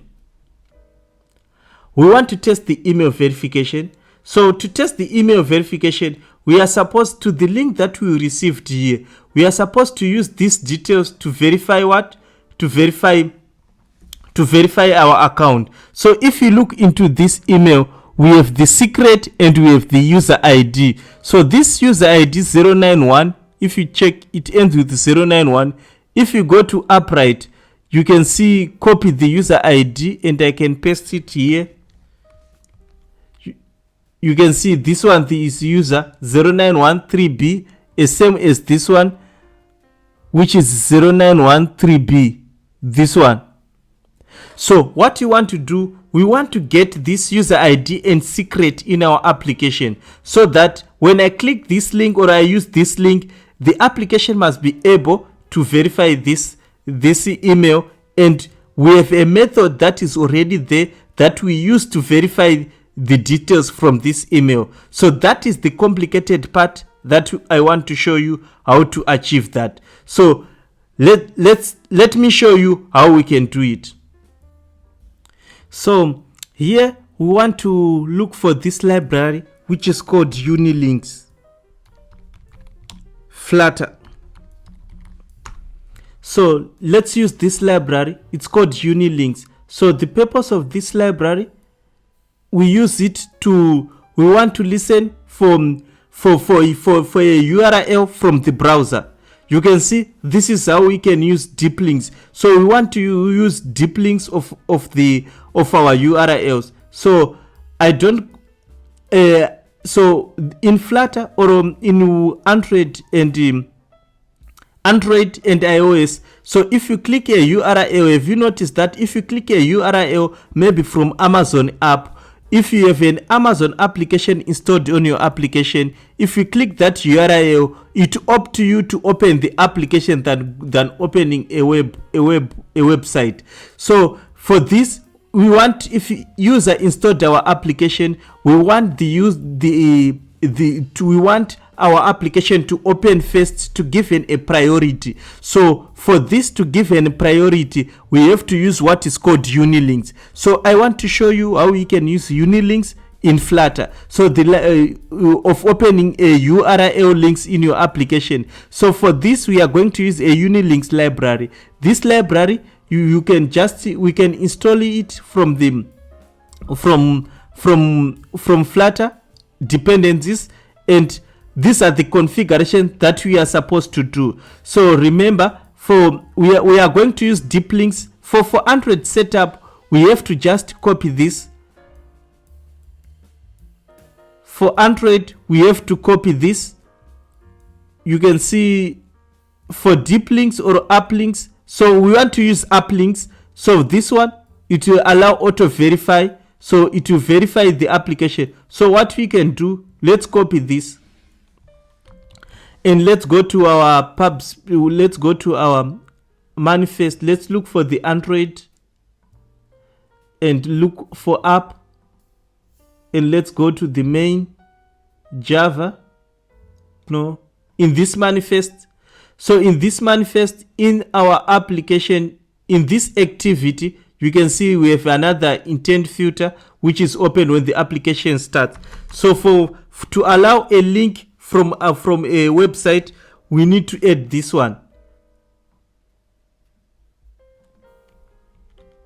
So remember, in here, remember we have added our host. So we have added our host when we are doing the application, when we click a verify email. So let me show you. So if you go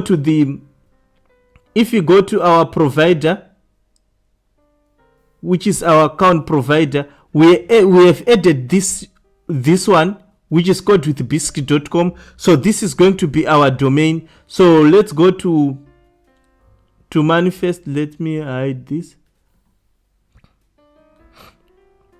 So the host is going to be this one. So our application will be listening to this verification code with bisc.com, and it's going to be an HTTPS. And in here, let's look for another parameter. I think it's prefix. We have to add a path prefix. So let's see if we have a path prefix. This one.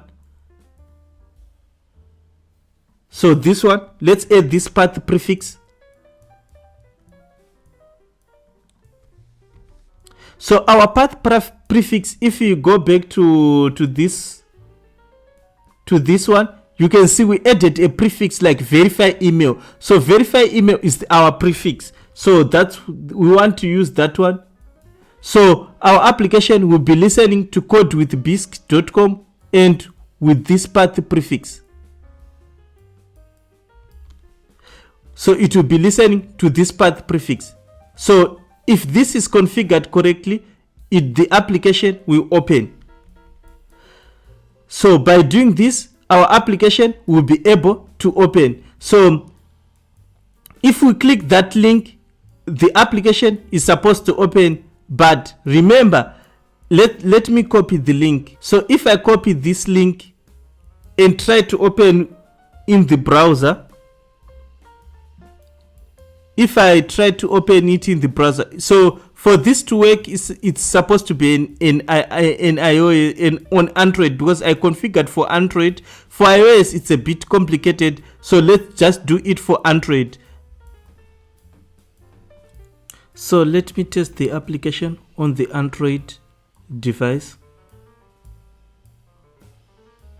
And I decided to use the IntelliJ. I'm used to IntelliJ.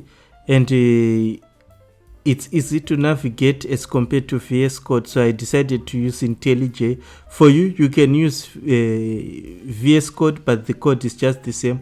So what I did in this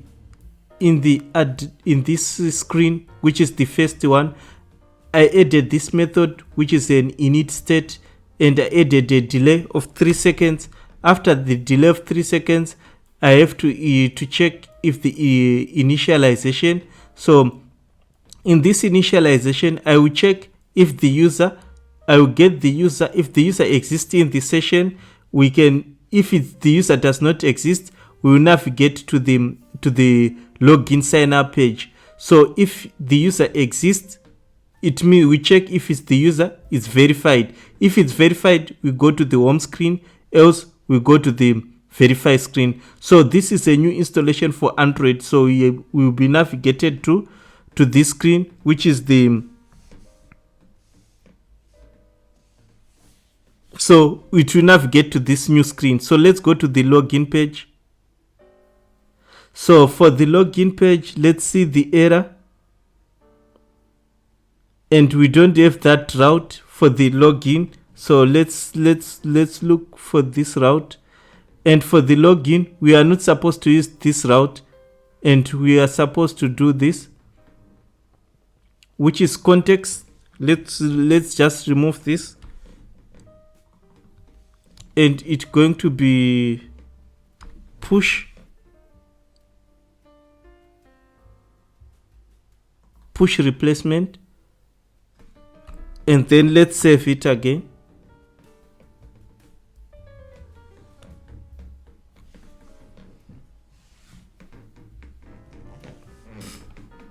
So after saving, let's click the login page. So you can see we have been navigated to this page. So we have to enter our email address which we used to log in. So on the iPhone device. So let me hide this. So I need to enter my email address, and it was code with bisc at Gmail, and I'll enter the password. Then I'll click next. So for the next, let's see what will happen. You can see the login was successful, but the email is not verified. So we are supposed to verify this email. So for this Android to work, remember we have the email that is in our link, and we added in our manifest. Let's go to this Android app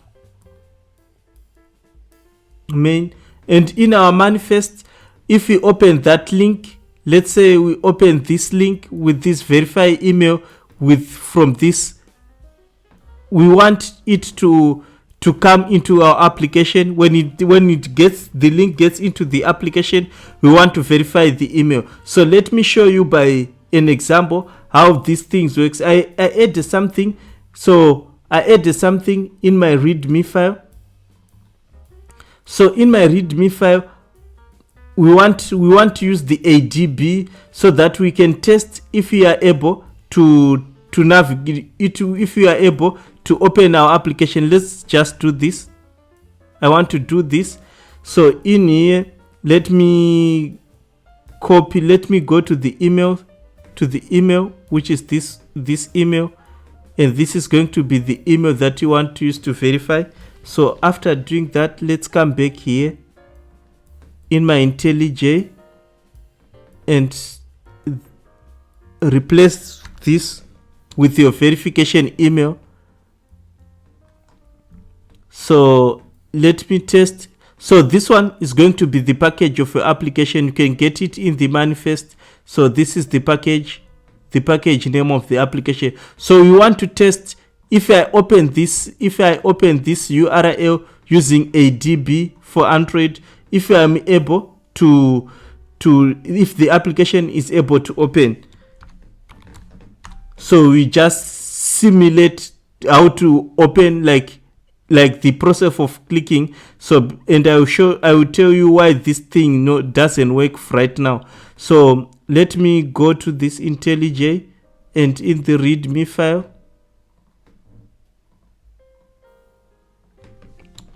and I'll run the command again. So let me try to do this. So let's check if the application opened. You can see the application is opened. So let me do this again. Let me close the app and run the command while you are seeing. So we want the link is supposed to open on the application. So if I do this, you can see we are simulating how the application works on when you click the browser. But right now, if I copy the same URL, if I copy this same URL, this one,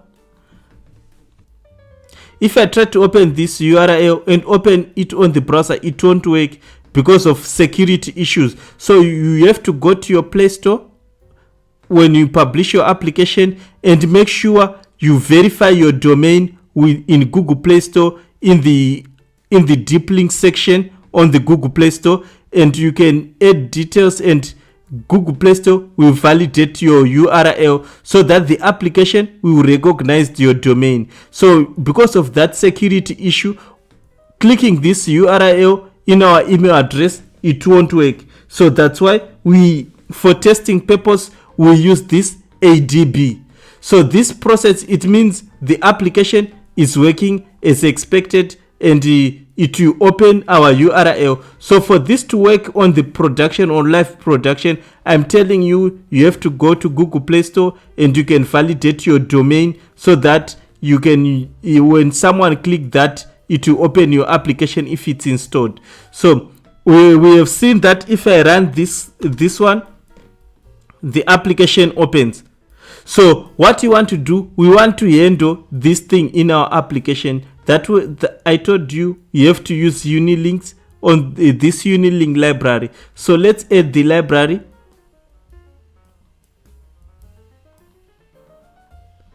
And look for the version. So for installing, let's just copy this. Let's copy this library and open your terminal and run this command.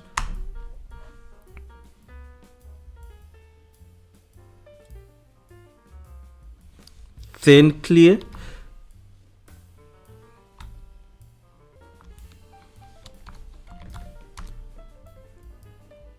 And the library is already added here. So let's just stop the application and do pub-get.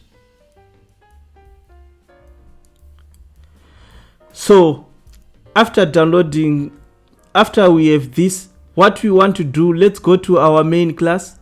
So in this main app, we already changed our class from consumer stateful widget, from stateful widget to consumer, because in this main, this is the first class that is being loaded on our application. So in this main class, we want to listen to the request that is coming from the browser. So like what we tested when we ran the ADB, the application opened. So we want to listen for that event using this library. From this library, let's go to the examples. And from this example, let's just copy this subscription. And let's add this subscription here. And we can import this. And let's import this.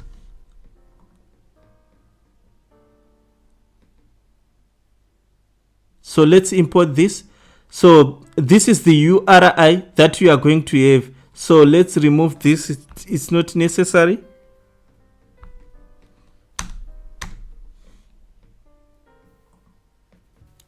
And this thing is not necessary. So let's just print the error in case of any error. Print error. So we have to code this method in our build because we want to use what we want to use. We want to use the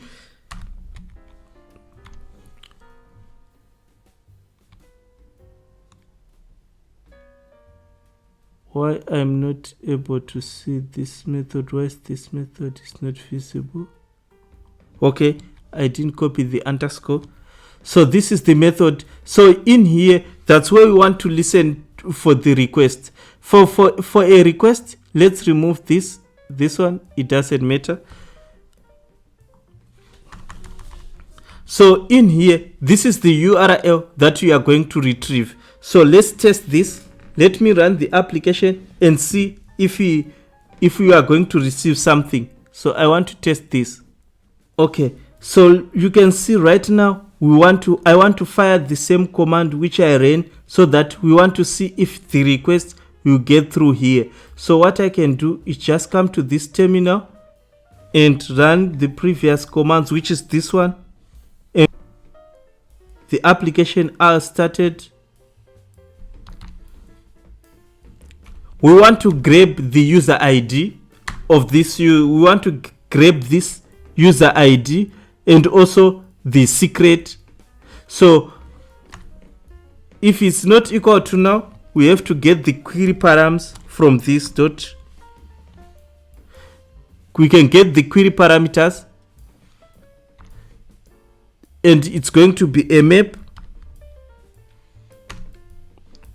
of string and a value of string.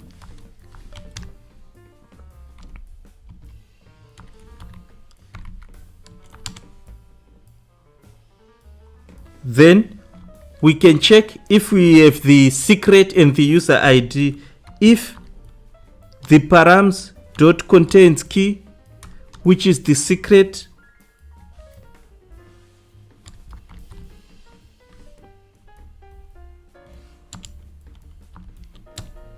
and params dot contains key,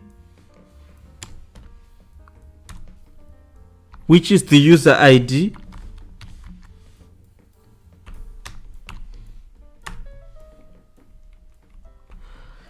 So if you have this, it means we'll be able to validate our email. So what we can do is we just say string secret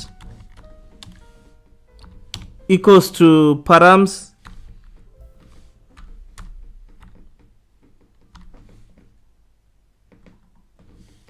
secret.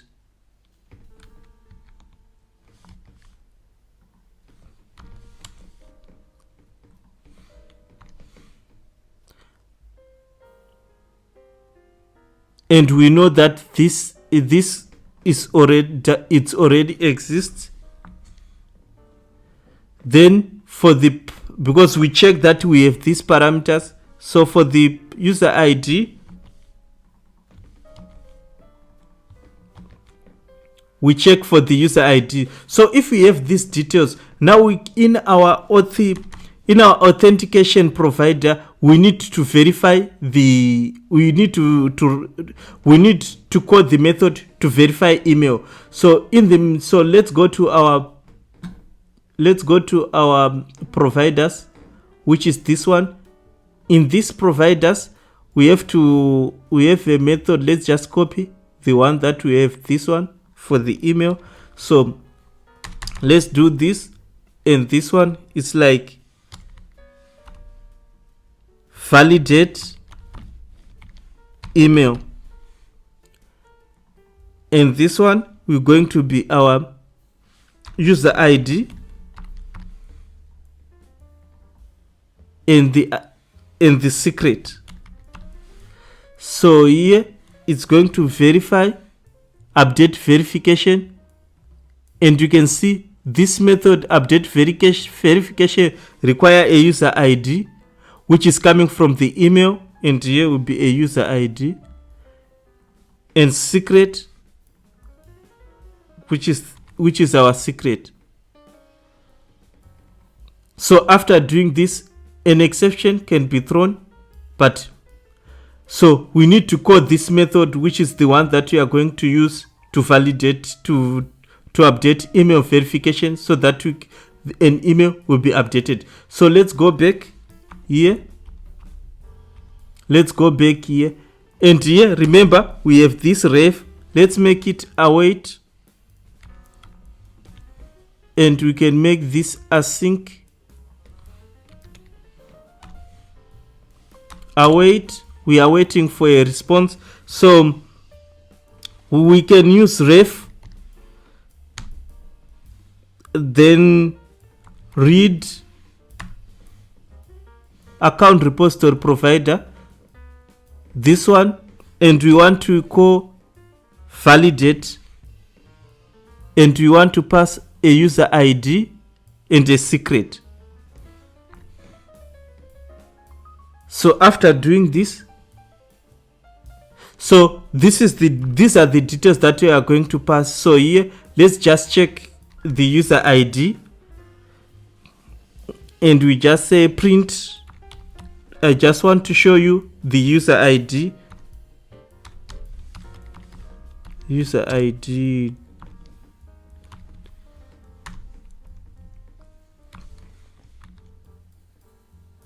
And the secret.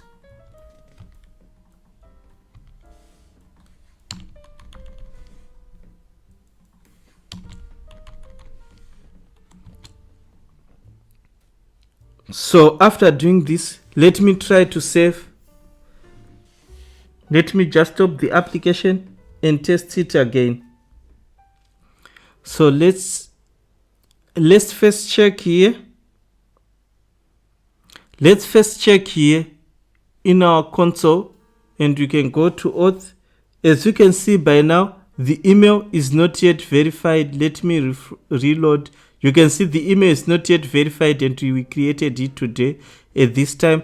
So let's just test again. So here, if I click this done, like this done method, it will say please verify your email address.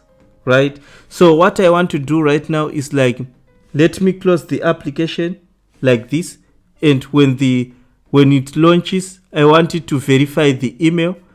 So let's say the user has gone to the email. So let me go to terminal and let me run this. So let's try to enter this again like this.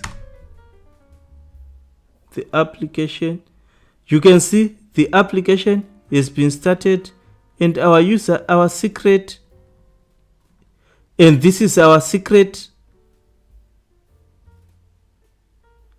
This is our secret, and this is our user ID, secret, and the expiry date.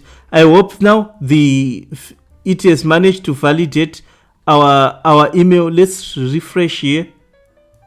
You can see the email has been verified. So if I try to click this done, you can see we are navigated to the home page, which is the home screen. So far we didn't do a proper navigation. So let's go here in our routes.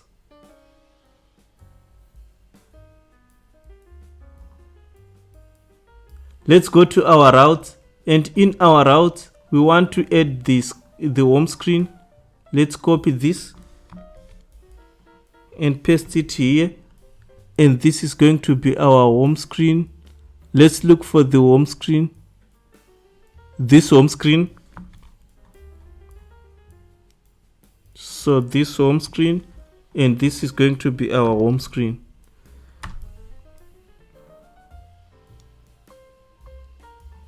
So let's run the application again. So if you run the application from the login page, it will navigate to the home screen because the email has been verified. So by doing this, we have managed to verify our email, and I showed you how to use a DB to validate our email, and I showed you how to use this unify link so that we can verify our email from using the ADB commands. For when you are going on production, remember, just add that subdomain in your playlist. After adding that subdomain in your playlist, there are things that you have to do. So those things, you can visit these links. Let me add these links. You can visit these links you can follow these links in the readme file.